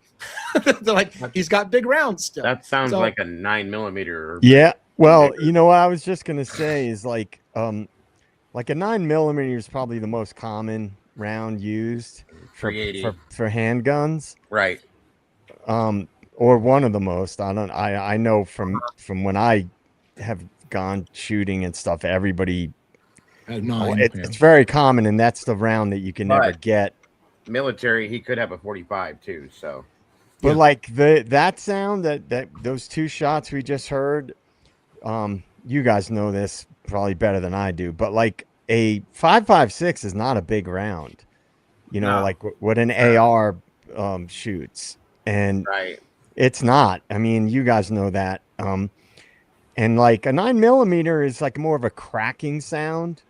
You know, it's like a rifle's a bigger sound. Yeah. Mm-hmm.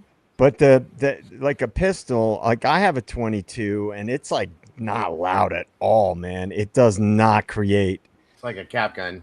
It is, I swear, dude. Anybody who has shot 22s to go from like a different round to a 22, it's like a loud pellet gun. Yes. Yeah.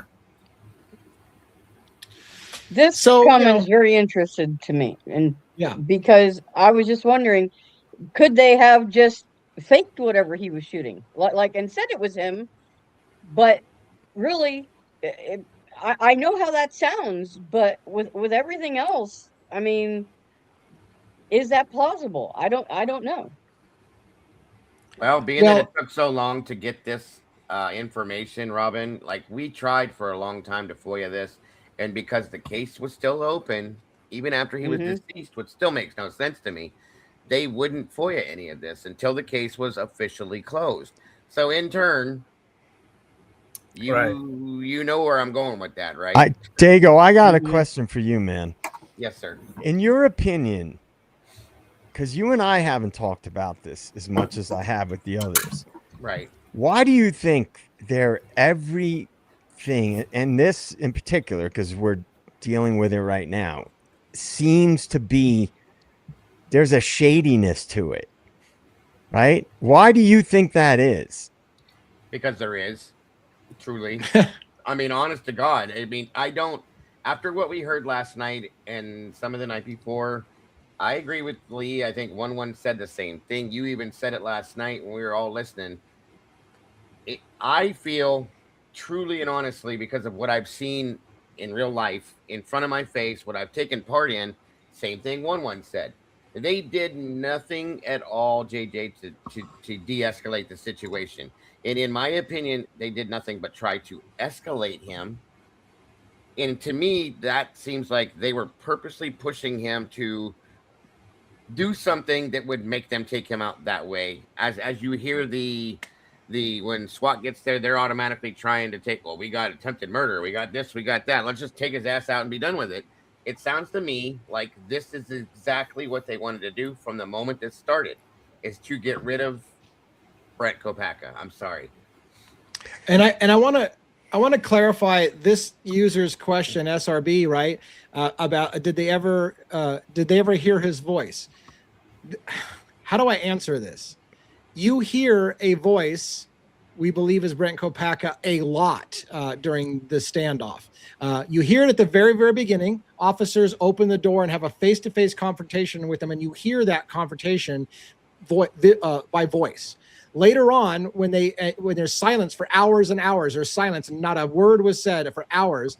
When it agitates up again and they shoot tear gas into the room and an explosive round in the room, he starts allegedly getting pissed off, and you start hearing him yell at people and says, "I fucking hate you."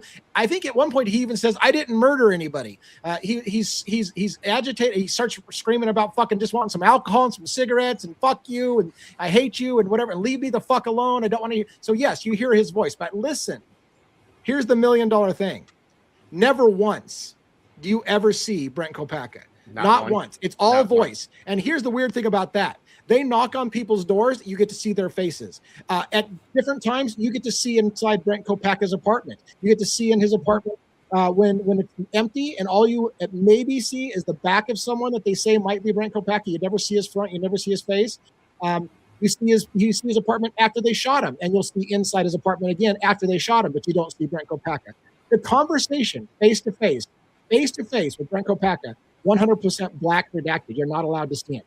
It's ridiculous. You will never be allowed to see Brent Kopacka. So you hear a voice, but one could argue, was it ever Brent Kopacka? You never will get visual confirmation. They black box redact. You will not you don't get to see him ever. You don't ever get to see him. And why? Why do they do that when this is closed? Right.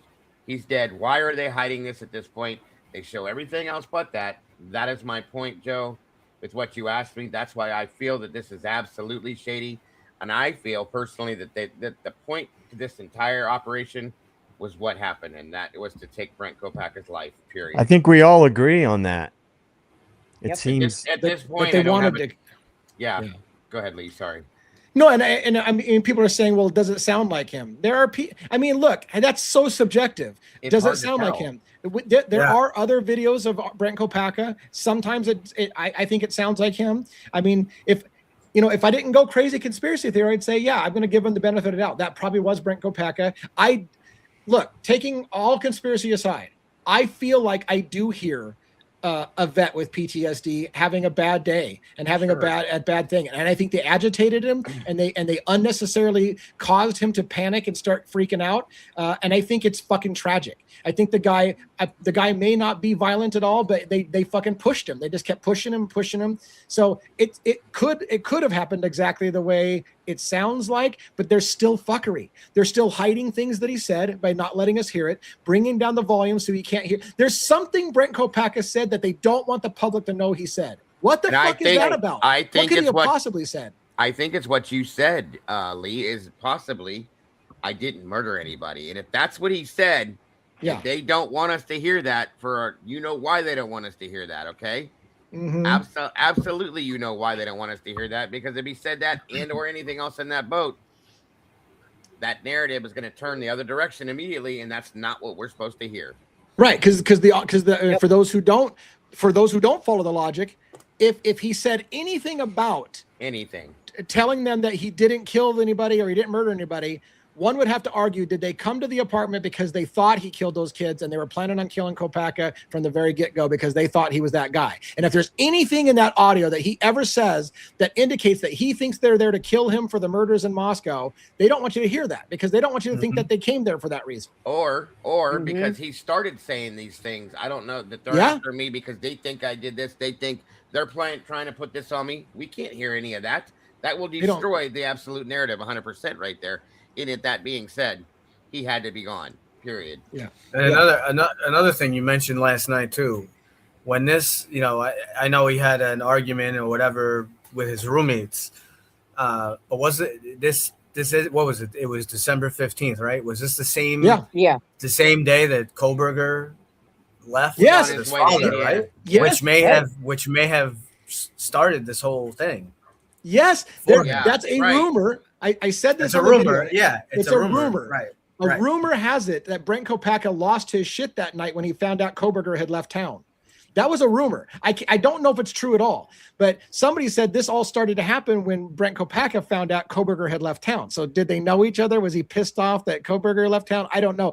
It's 100% rumor. But I did hear it multiple times that someone said this all started when he found out Brian Koberger had just left town. So, well, now what? Okay, Brent technically was killed on the 15th at 4 a.m. or whatever. Yeah. Was Koberger already out of town, or had he not left until sometime on the 15th? I believe him and his father were already en route and traveling. They were in Iowa or Indiana when they got pulled over talking about the shooting that happened hours ago. So I think they had been traveling for quite a while. So I think they left on the night of I think they left maybe time-wise. I mean, you can look at it on a map, but maybe time-wise close to when this whole thing started. Because I bet you if you look at the hours that it takes to get from where they when this started to where they got pulled over, it might be that they left right around this time. I would be surprised if it wouldn't be that bad. Oh, okay. So to that thinking, was maybe the reason the phone was wiped, factory reset, whatever you want to call it, could there have been a phone call that Brian called Kopacka? If we're saying they're connected, whatever, could he have called Brent and said, "Hey, look, I'm leaving town," or whatever? And Brent's like, "What the fuck do you mean you're leaving town? You're leaving me swinging here in the breeze." I mean, could that be because they didn't maybe? Either Brent didn't want anyone to know, or did the powers that be not want anyone to know about the connection between the two? Yeah. Good point. And also to that point, Robin, and something I know I've talked about quite a bit.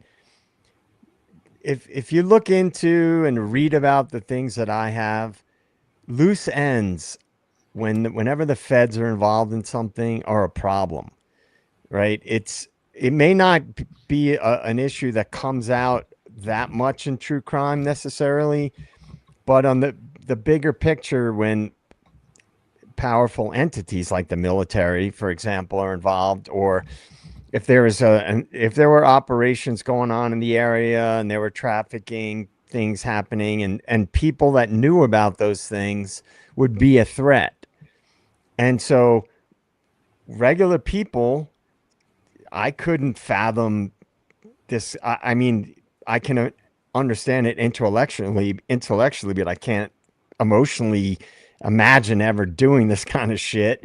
But powerful entities do. And, you know, how many people that have been connected to corruption cases, you know, mysteriously commit suicide and disappear or get murdered in a mysterious way or in a questionable case. So loose ends are always a problem if people have information that powerful people don't want to get out. So I did just look up really quickly. This is on the fly shit, so I don't know if it's good or not. Let's go that. So Pullman, Washington to Greenville, Indiana, where roughly Koberger and his father were pulled over as 34 hours by car.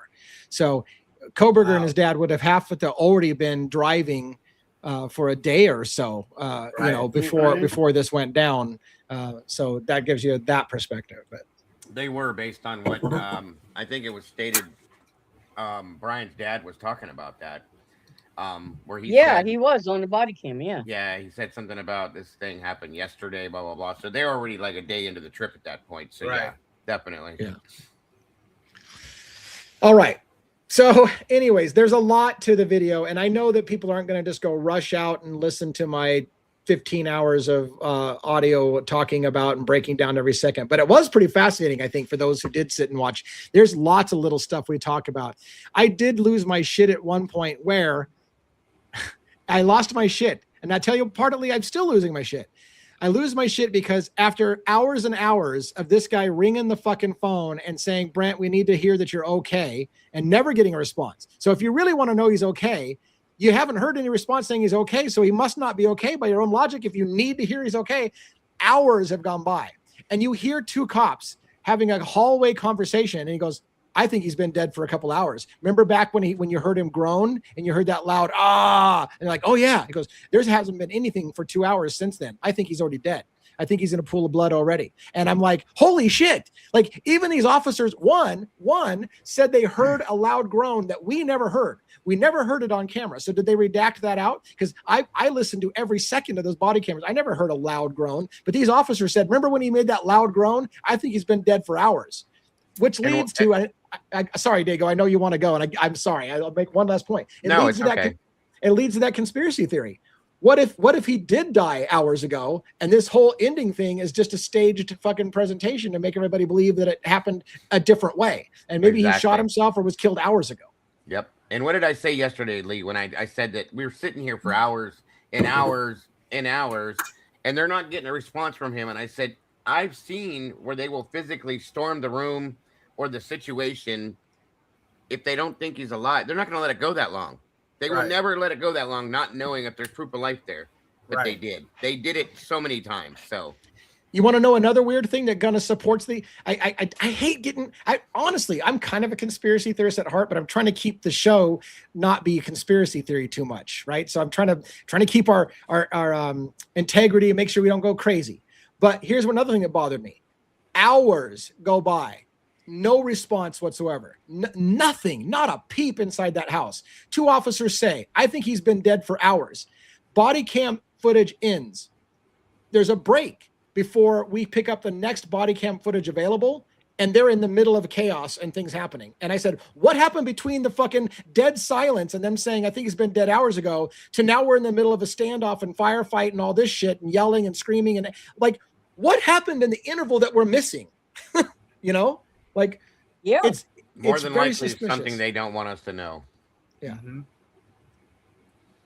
It's freaky. It's crazy. Yeah. I mean, if all these things, you know, like I tend to, I'm conspiratorial, and I tend to believe that there was an operation involved with the Idaho 4 case in some way, shape, or form. And, based on everything DA's saying and the way that whole thing sounded to me, what I heard of it, he could have been taken out, much sooner, but they had to make it look like they were really trying to negotiate and really trying to bring it to a resolution.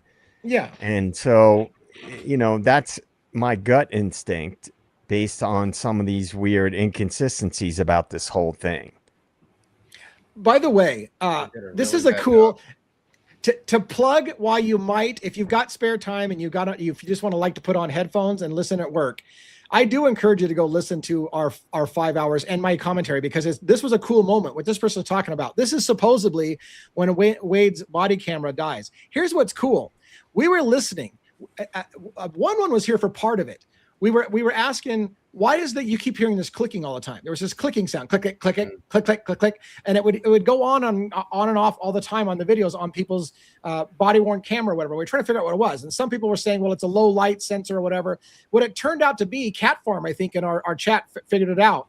It's a 2-minute interval of a click to let them know that you're still recording and stuff like that. And when the battery starts getting low, it goes to 4 clicks. And it was funny because when she was saying, oh, it's a click to remind them that you're recording, I said, well, that doesn't make sense because it doesn't seem like it's an interval. Then all of a sudden, right after we read what it was for, it starts clicking 4 times. It would click, click, click, click, click, click, click, click, click, click, click. And so she goes, that's weird. Why did it change to 4? And so she looks it up online while we're doing it. And it says, oh, when it's got a low battery, it goes to 4 clicks. And it happens every 20 seconds instead of every 2 minutes. And literally Wade's, as it's going off, click, click, click, click, click, he goes, well, that's convenient. Now my battery's going to die. He literally confirmed that's what we were hearing, is that the thing was clicking more often and whatever to let him know his battery's dying. And then right in the middle of him talking, whatever, it just shuts off. But it was consistent. That's literally what we found out it was doing. And then he says, well, that's convenient. Now my battery's going to die. And you hear it click, click, click, click, click, click until it dies. It just died. So it's interesting. Such a mess. The whole thing is such a mess.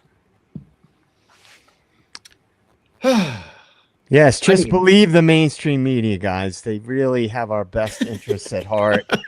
And the government really cares about us and is working for us. Yeah, Joe Felon hit his head today. Don't worry. I don't know what to think about it, you guys, because you have to ask yourself, well, why would they lie about all this shit? Why would they lie? Here's how I see it. As what you can either take it, Lee, as they're just severely incompetent idiots, or it's fake. I'm sorry, but it not fake. Let me rephrase that. I don't mean fake. It really happened. But they did it, in my opinion, like I said, on purpose. Like they didn't try to fix the situation. They went there. The way it looks, they went there, in my opinion, with the intent to kill Kopacka. Yeah, that's it. 100%. That's how I see it.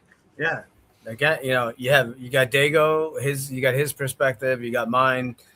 There's zero crisis management techniques were used. None. Nothing. At least I would try to give him some credit if I heard something, some kind of attempt, but. And that's law enforcement telling you right to their face. You didn't do your job the way that you're supposed to do your job, that you do your job, and you just didn't do it. There you go. There was I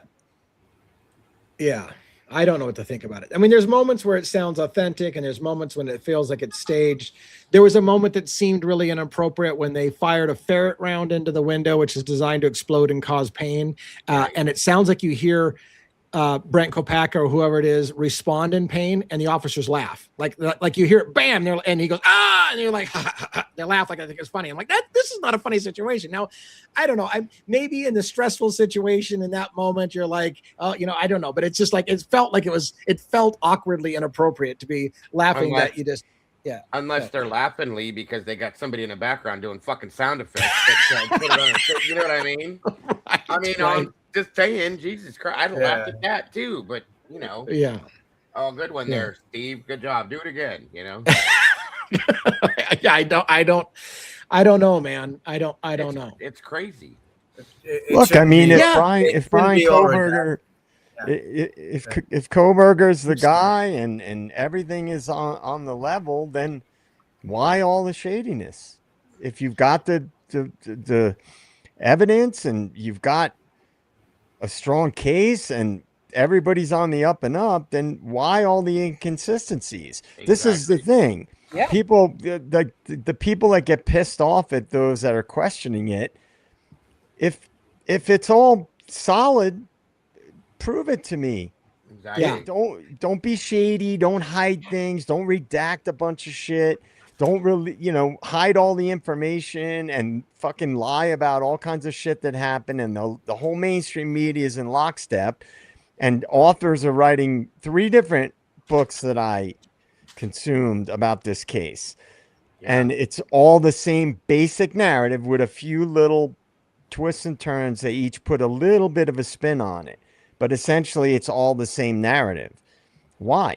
And it falls right in play with the secrecy and the absolute bullshit going on with Koberger as well. It just falls right in line with it all. It doesn't skip a step. It doesn't fall back. Yeah. It doesn't change faces. It's right in line, the whole thing, all the way through.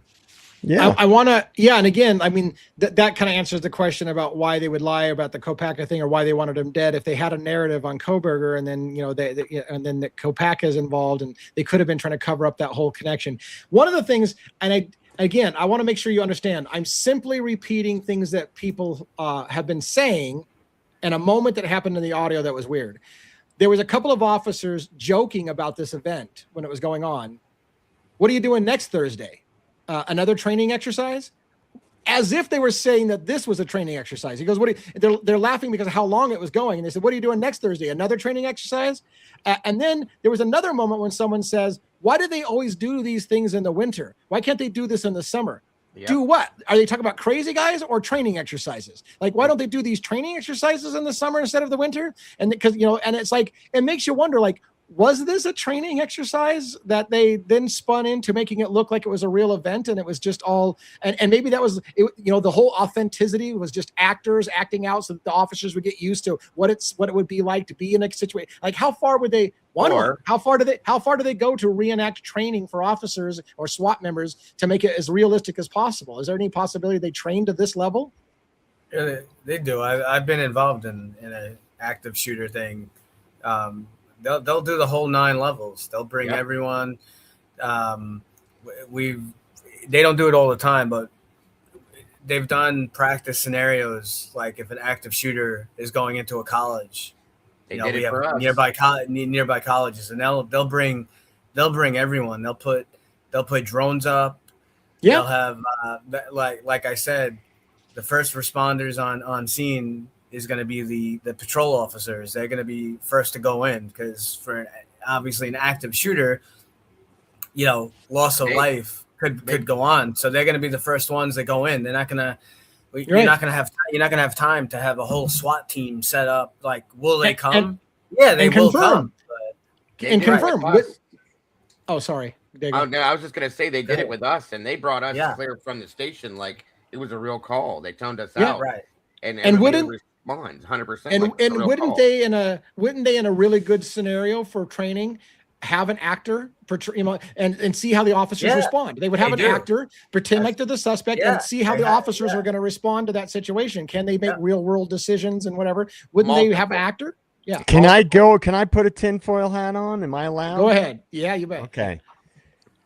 This is a very contentious issue, and it's a very hotly debated topic about crisis actors. Okay. Right. Some people believe that's a conspiracy theory.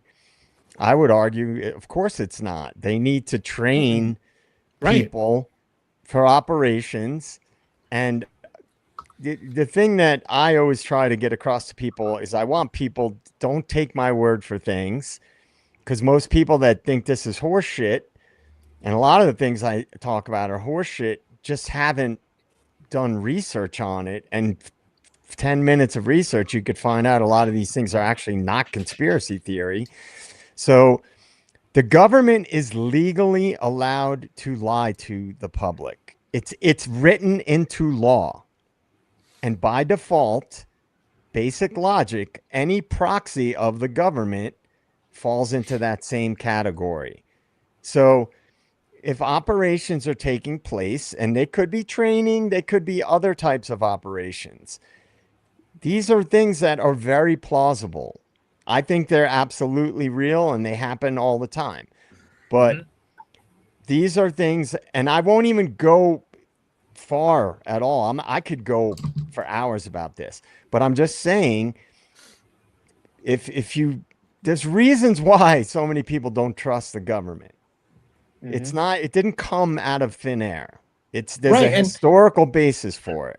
And I want to say there's a history of hiring specifically college students to do these kind of crisis reenactment kind of things. I remember a long time ago, I won't even say the guy's name because I don't want to get into that guy, but he was showing footage of officers being trained to during like a mass casualty event to round people up and detain them. And they hired actors, and it was shown that these actors were hired to yell things like, "I'm an American citizen, I have rights, you can't do this to me." And they were taught to ignore them and round them up and put them in detention or whatever, even though they're like, I'm an American citizen, I have rights. And they trained these guys to throw these things out at officers and see how they're going to respond to the civil liberties violations, to all these things. And it was all, you saw the behind the scenes of how they were doing that. And they trained college students to do it. Let me throw something in here to this real quick. When 9/11 happened, we went automatically into crisis training all the time. Okay, we went into terroristic threat training, all of it, guys. And I'm talking like plane crashes at the local airport that we would they would tone us from the station as if it really happened. We would respond to the air base, Air Force Base as well. We had military trainings along with EMS and fire, PD, all of it. We've done multiple trainings in that aspect, and it goes so far as to load actors onto the ambulances and leave with them. Do absolute all of that kind of stuff. Have PD doing their thing. People are handcuffed on their knees, blah blah blah. I mean, all of it, every bit of it, like you're filming a movie, for Christ's sakes. It happens all the time, no lie. So, and an outsider, I would argue, an outsider or the public probably wouldn't be able to tell the difference between that being just a drill and a simulation and the real thing. They're not supposed to, Lee. That's the thing. They're supposed to be able to see it, and when people start being alarmed and freaking out, then they say, okay, guys, this is a training exercise. It was just a drill. Yeah. That's it. But at that point, though, going through it myself, I almost felt like, and we're supposed to feel like I was in the middle of a real situation. They want you to react as if it's a real situation. They want you to have that feeling of urgency, anxiety, and all of that to see how you react to it. Facts are facts. And why wouldn't it be a great thing? Because you want to stress test officers, right? And see how they're going to respond to it. So you might want to put some officers through a training exercise where you're going to see, before they get put into a situation where somebody could get hurt, how will you respond to those kind of things and get you used to seeing how they, because I could imagine that, obviously budgets will limit how often you can do it, but they would want to see how people react in real world situations like that. And I'm sorry, go ahead, Diego. I was just going to add, and I'll shut up, I promise. But even after that, they would sit down after these training exercises with a psychiatrist or psychologist involved in a meeting, and they would give the results as to how things went, the things we needed to work on, how people reacted, how to deal with the situation, how did you feel? Lessons learned. Yep. Lessons learned. All of that stuff. It absolutely happened. So and they evaluate the timing and how quickly certain units responded and all of that. Because like one of the big things with like an active shooter, it's different than a normal situation. So definitely, like cops are, the way that we're trained, like I said, where our main mission is to preserve life. So we're used to, you see someone on the ground, you want to give aid, you want to stop and give aid, but active shooter is different. So this is why they do these kind of like real life type situations where they hire actors and they do these training exercises, because in like an active shooter situation, we can't stop. Like if you're one of the first units on scene, you can't give aid. You can't stop and give aid. You have to we have to take down the threat, because otherwise right.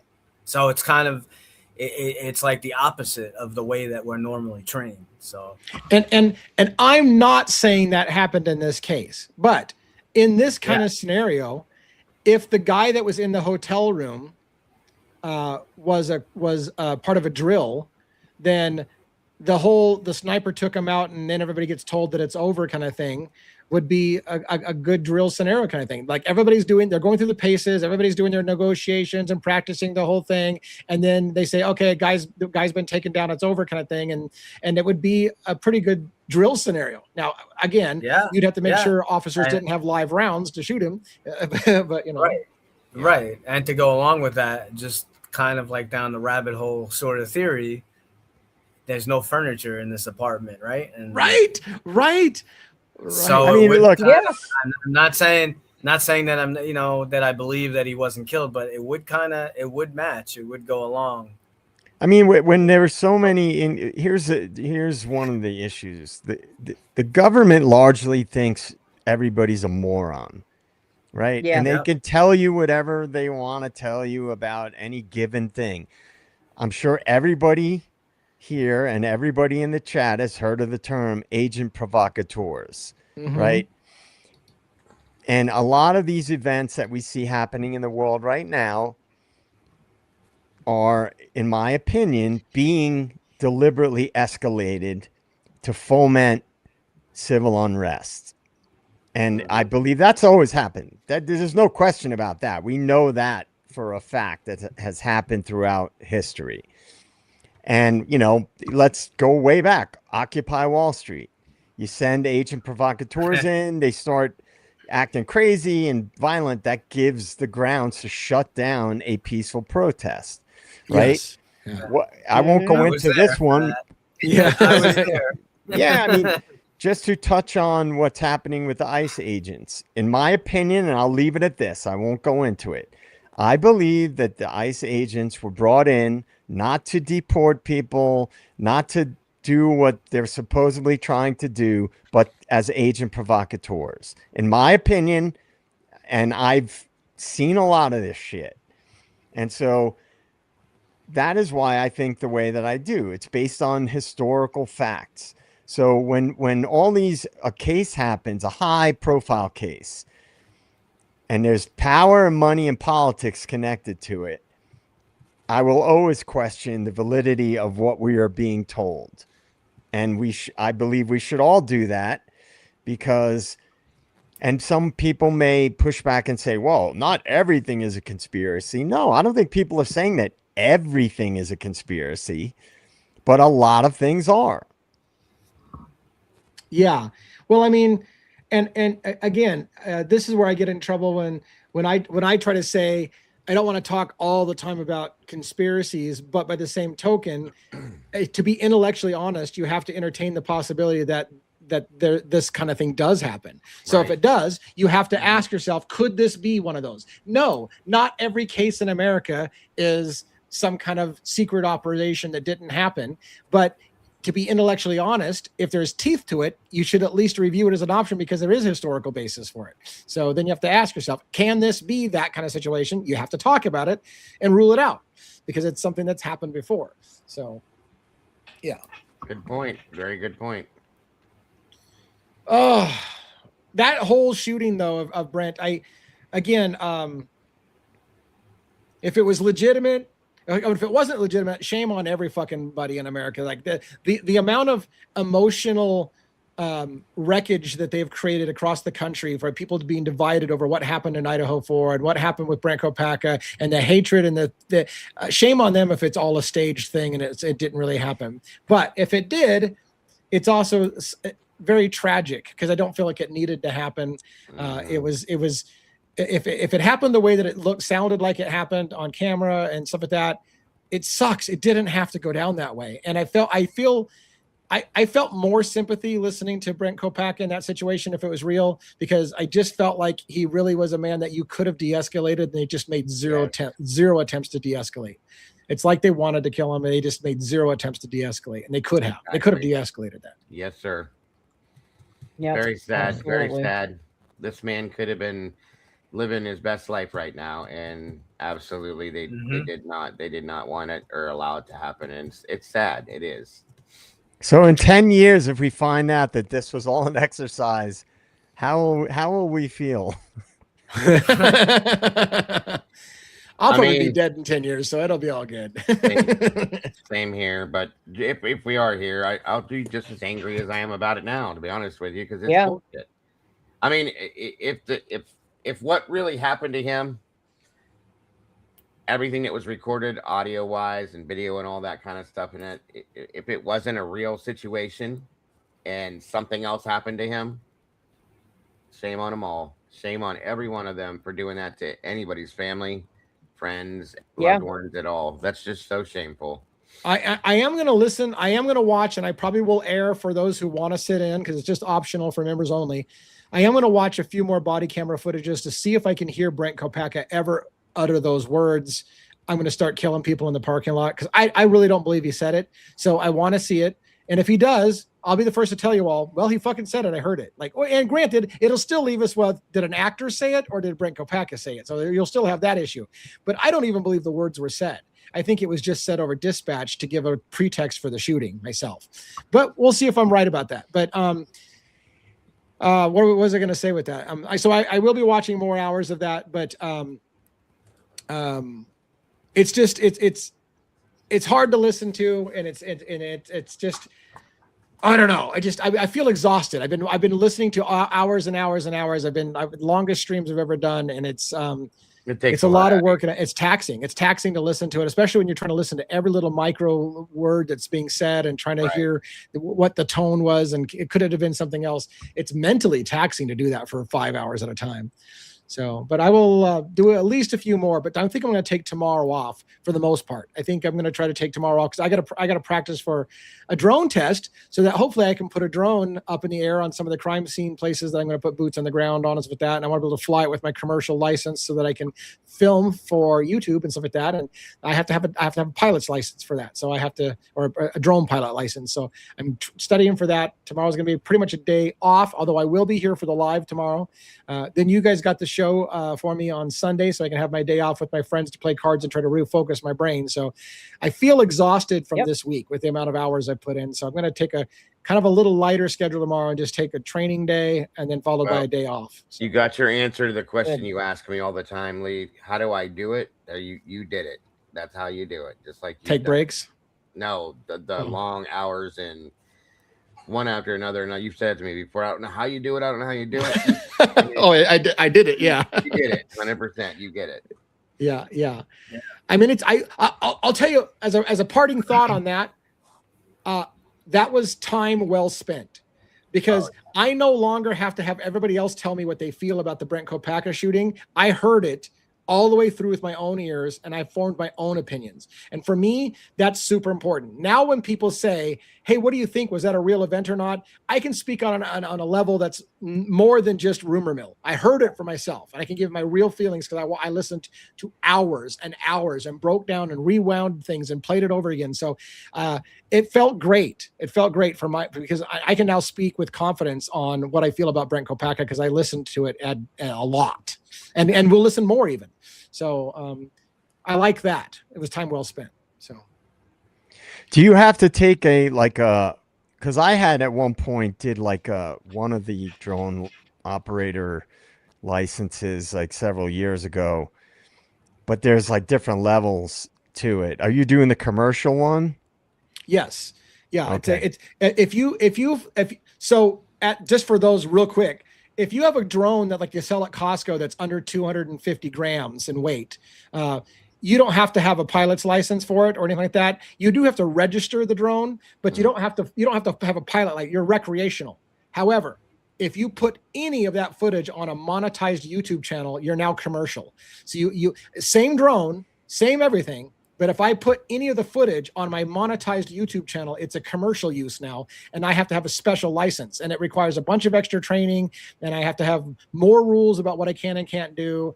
And it gets, and it's crazy. I got to know stuff about windage and patterns and cloud cover. I got to know that I can fly only 500 feet below the cloud level. So whenever I go flying, I got to check what the local weather says the cloud layer is and be under 500 feet above that. I have to be within 400 feet of the ground at all times, but I can go over buildings as long as I stay next to the building within 400 feet and above it. I got all these special rules that a hobbyist doesn't have to fucking know any of that shit. But I do now, because if I want to put footage on YouTube, I have to know all these extra rules. So yeah, I was studying for that, the commercial one, several years ago, and then I just didn't have time to. It's a lot. It's a lot, and now I still get spammed with 10 emails a day from the FAA. Because once you're in the system, you just get constant. So I know when VIPs are flying, where they're going to be. How big is your drone, Lee? The drone I bought is a 250 gram or whatever. It's under that Class A smallest drone. I almost, in retrospect, now that I realized how the training is the same for a Class B or Class C or bigger drone, I'm almost wondering if I should have gone with the bigger drone, but because I have to take the same training to do it. So, but I guess in the future, if I wanted to buy a bigger drone, I can. So it's a little tiny drone. I have it nearby, but cute little drone. It's got a 8K camera, so I can film in 8K. Those are nice. Yeah, and you can then slow it down and do slow speed motion flyovers and stuff like that. So I'm pretty excited about it. But again, all the rules about flying over people and flying over cars and all the, you can't fly over stadiums, you can't fly over this, can't fly in public parks, all these rules that I have to obey. Right. It's a lot, and I got to have it memorized, and I got to take a test at 20 hours of training for the test. And then you got to take the test, and you got to have a certain score, or you don't get your license. And I really want to get that. So years ago, I was like studying, thinking I was going to get a private pilot's license. So I was doing like flight simulator stuff and the manual. I was studying the manual. I got all into that stuff. And I'm like, then when I looked into how expensive it is. It is expensive to get flight hours. Yeah. Because I looked into the schools and everything. This is the manual I'm studying right here, which is the Airman's Knowledge Testing Supplement for Sport Pilot, Recreational Pilots, Remote Pilots, and Private Pilots, 2025, with all kinds of charts and color shit and whatever. And I get to take a copy of this book with me to the test, or actually they're going to provide me a copy of this book. But I got to look up charts and fucking air charts and speed charts and this and that and tell them it's complex for fucking. That's cool, just though, so man. Fly a drone. Yeah, because the experience basis from the testing and you're going to be good at it. So yeah, hopefully. Hopefully, yeah. If I ever had the loot, I would definitely pursue getting a private pilot's license, but it's a pricey endeavor. It is. Yeah, the test itself was $175. The training course to take it was another $159, which is optional. I could study on my own, but if I want videos and stuff like that for an instructor to teach me how to do it. So I'm already several $100s in. On top of the drone cost $300 something. So I'm almost $1,000 in drone and pilots classes, and the book was another $15. So fuck, it costs money. No, everything. I don't make any money at YouTube. And they don't pay us anything here. So yeah. I wish they did. Hopefully I won't fly. There was a moment. Hysterical. There was a moment. The cops had the hardest time getting any technology to work. They finally get a drone working in the hallway, and you can hear it. It's like a bunch of bees, and the drone's flying in the hallway, and they fucking flew it into a wall. It crashed, and it was done. It was hilarious. Like, they took forever to get the drone working. They flew it into the wall, and it was over. That was it. That was the drone for the exercise. Gotta love it. All right, guys, I'm going to go ahead and let us all wrap up for the night. Dago, you want to say any closing thoughts for the night? Thank you, everyone, for joining us tonight. Meatballs, denizens. How do you say it? The denizens, yeah. Denizens, okay. Yeah, all of you, denizens, yeah. For joining us here tonight. I hope you guys enjoyed the conversation as I did. Thank you to JJ11, Miss Robin, and of course Lee for leading us into the night and ending the night right, as it says in this little song that I wrote. I appreciate that very much. Can't wait to hear that. I appreciate you guys all so very much. Again, thank you to my Blue crew for supporting me and the rest of us as they have. And thank you to the moderators here at the Devil's Advocate for being as awesome as you are as well. And I'm looking forward to the next time we meet up. So thank you again. Yes, and again, thank you for Dago's group, all of his people over here. You guys are super supportive of his channel and his mission. Fortunately, his mission and my mission line up very, very well. So it's so cool. Again, like I say, blending these two communities together. And thank you for the super sticker, the $4.99. Appreciate that so much, very much. Every little dime helps pay for those books and those training classes and the pilot license and the on the boots trips that we have to take and all these things. Like I'm negative, trust me. JJ, State of the Deep, what's up for closing? Well, it was a good discussion, and DA, thanks for digging into that and putting the time in, man. I'm glad I got to at least hear some of it and us discuss it, with you guys. And there's a lot with this case, but once again, thank you to all you guys. Thank you to the Den. Thanks to the Blue crew, and of course all the mods, and I will always be appreciative to be a part of it. So thank you again. Man, you're welcome. Thank you so much as well. And 1-1, what's up for your closing tonight from New York, live from New York? It's 1-1 signing off. Thanks to everyone coming out. Keep the questions coming. Thanks, Dago, JJ, Robin, as always. Lee is boss man, of course. Great stuff. Great discussion. We'll be here again tomorrow night, and we have a special show planned for you on Sunday. So yeah, I'm looking forward to that. It's going to be a little epic. So for those of you, maybe go back into your little treasure chest, open up some Nirvana, some Kurt Cobain stuff. We're going to be opening the portal, and that should be some good discussion. Heading back to 1994. I know it is funny because there's a part of me that just wants to hear that stuff so bad. I was into Nirvana, I was into the grunge scene, it was all that, but I need to have a night off. So it's like, it sucks because on the one hand, I'm actually interested in your guys' Kurt Cobain stuff, but I need to have a night off sometime. And if I end up watching it later to catch up, I'm just doubling my work on another day. So it's like, I need to have some space where I don't have to worry about my show, and you guys do that for me on Sundays, and I appreciate that very much. So, and I'm glad that you guys are doing it in this format now where you're kind of covering a case I don't cover, so I don't have to feel like I'm behind in my own case. It's a perfect format. It gives everybody a chance to see some new case that I'm not working on, and I'll just kind of let it be your thing. I kind of wish I could hear all about it, but I got to have a day off. You can always watch the replay. I can. There you go. Robin, Yeah. What do you got to say? Well, again, just thank everyone for coming out. Thank you for, liking the video, sharing the videos, getting it out into the interwebs. All the super chats. You guys are all just amazing from both sides of the chat, so to speak. We couldn't do what we do without all you guys. So just please know how much you mean to us. And, thanks for tuning in whenever you tune in, whether it's during the lives, on the replay crew, whatever it is. But yeah, so Sunday is going to be really, really cool. So make sure you even if you're not familiar with the, Kurt Cobain case, make sure you come out and just, there's another one to delve into because the fuckery's real in that one too. Let me just tell you. Yeah, very interesting. Oh boy. So yeah. Awesome. All right. Thanks, panelists. As always, it's been a great night. It's been a pleasure. It seems like I used to cut us off at an hour. Now I was cutting us off at 2 hours. Now we're going 2.5. Freaking Dago already is ruining my life. He's going to make me just like him. I'm going to be streaming for fucking 3 hours next, and then 5 hours. And the next thing you know, I'm never going to be off the air. I'm just always on 100%. Marathon. Marathon. Oh, what? Sometime we should do a marathon. We need to do a true crime marathon and just be on for 24 hours straight, rotating out. Anyways, okay, I'm ahead of myself. You guys have a great evening. See you tomorrow night, 6 p.m. Pacific Standard Time. And till next time, take it easy. Have a great night. Bye, everybody. Love you guys.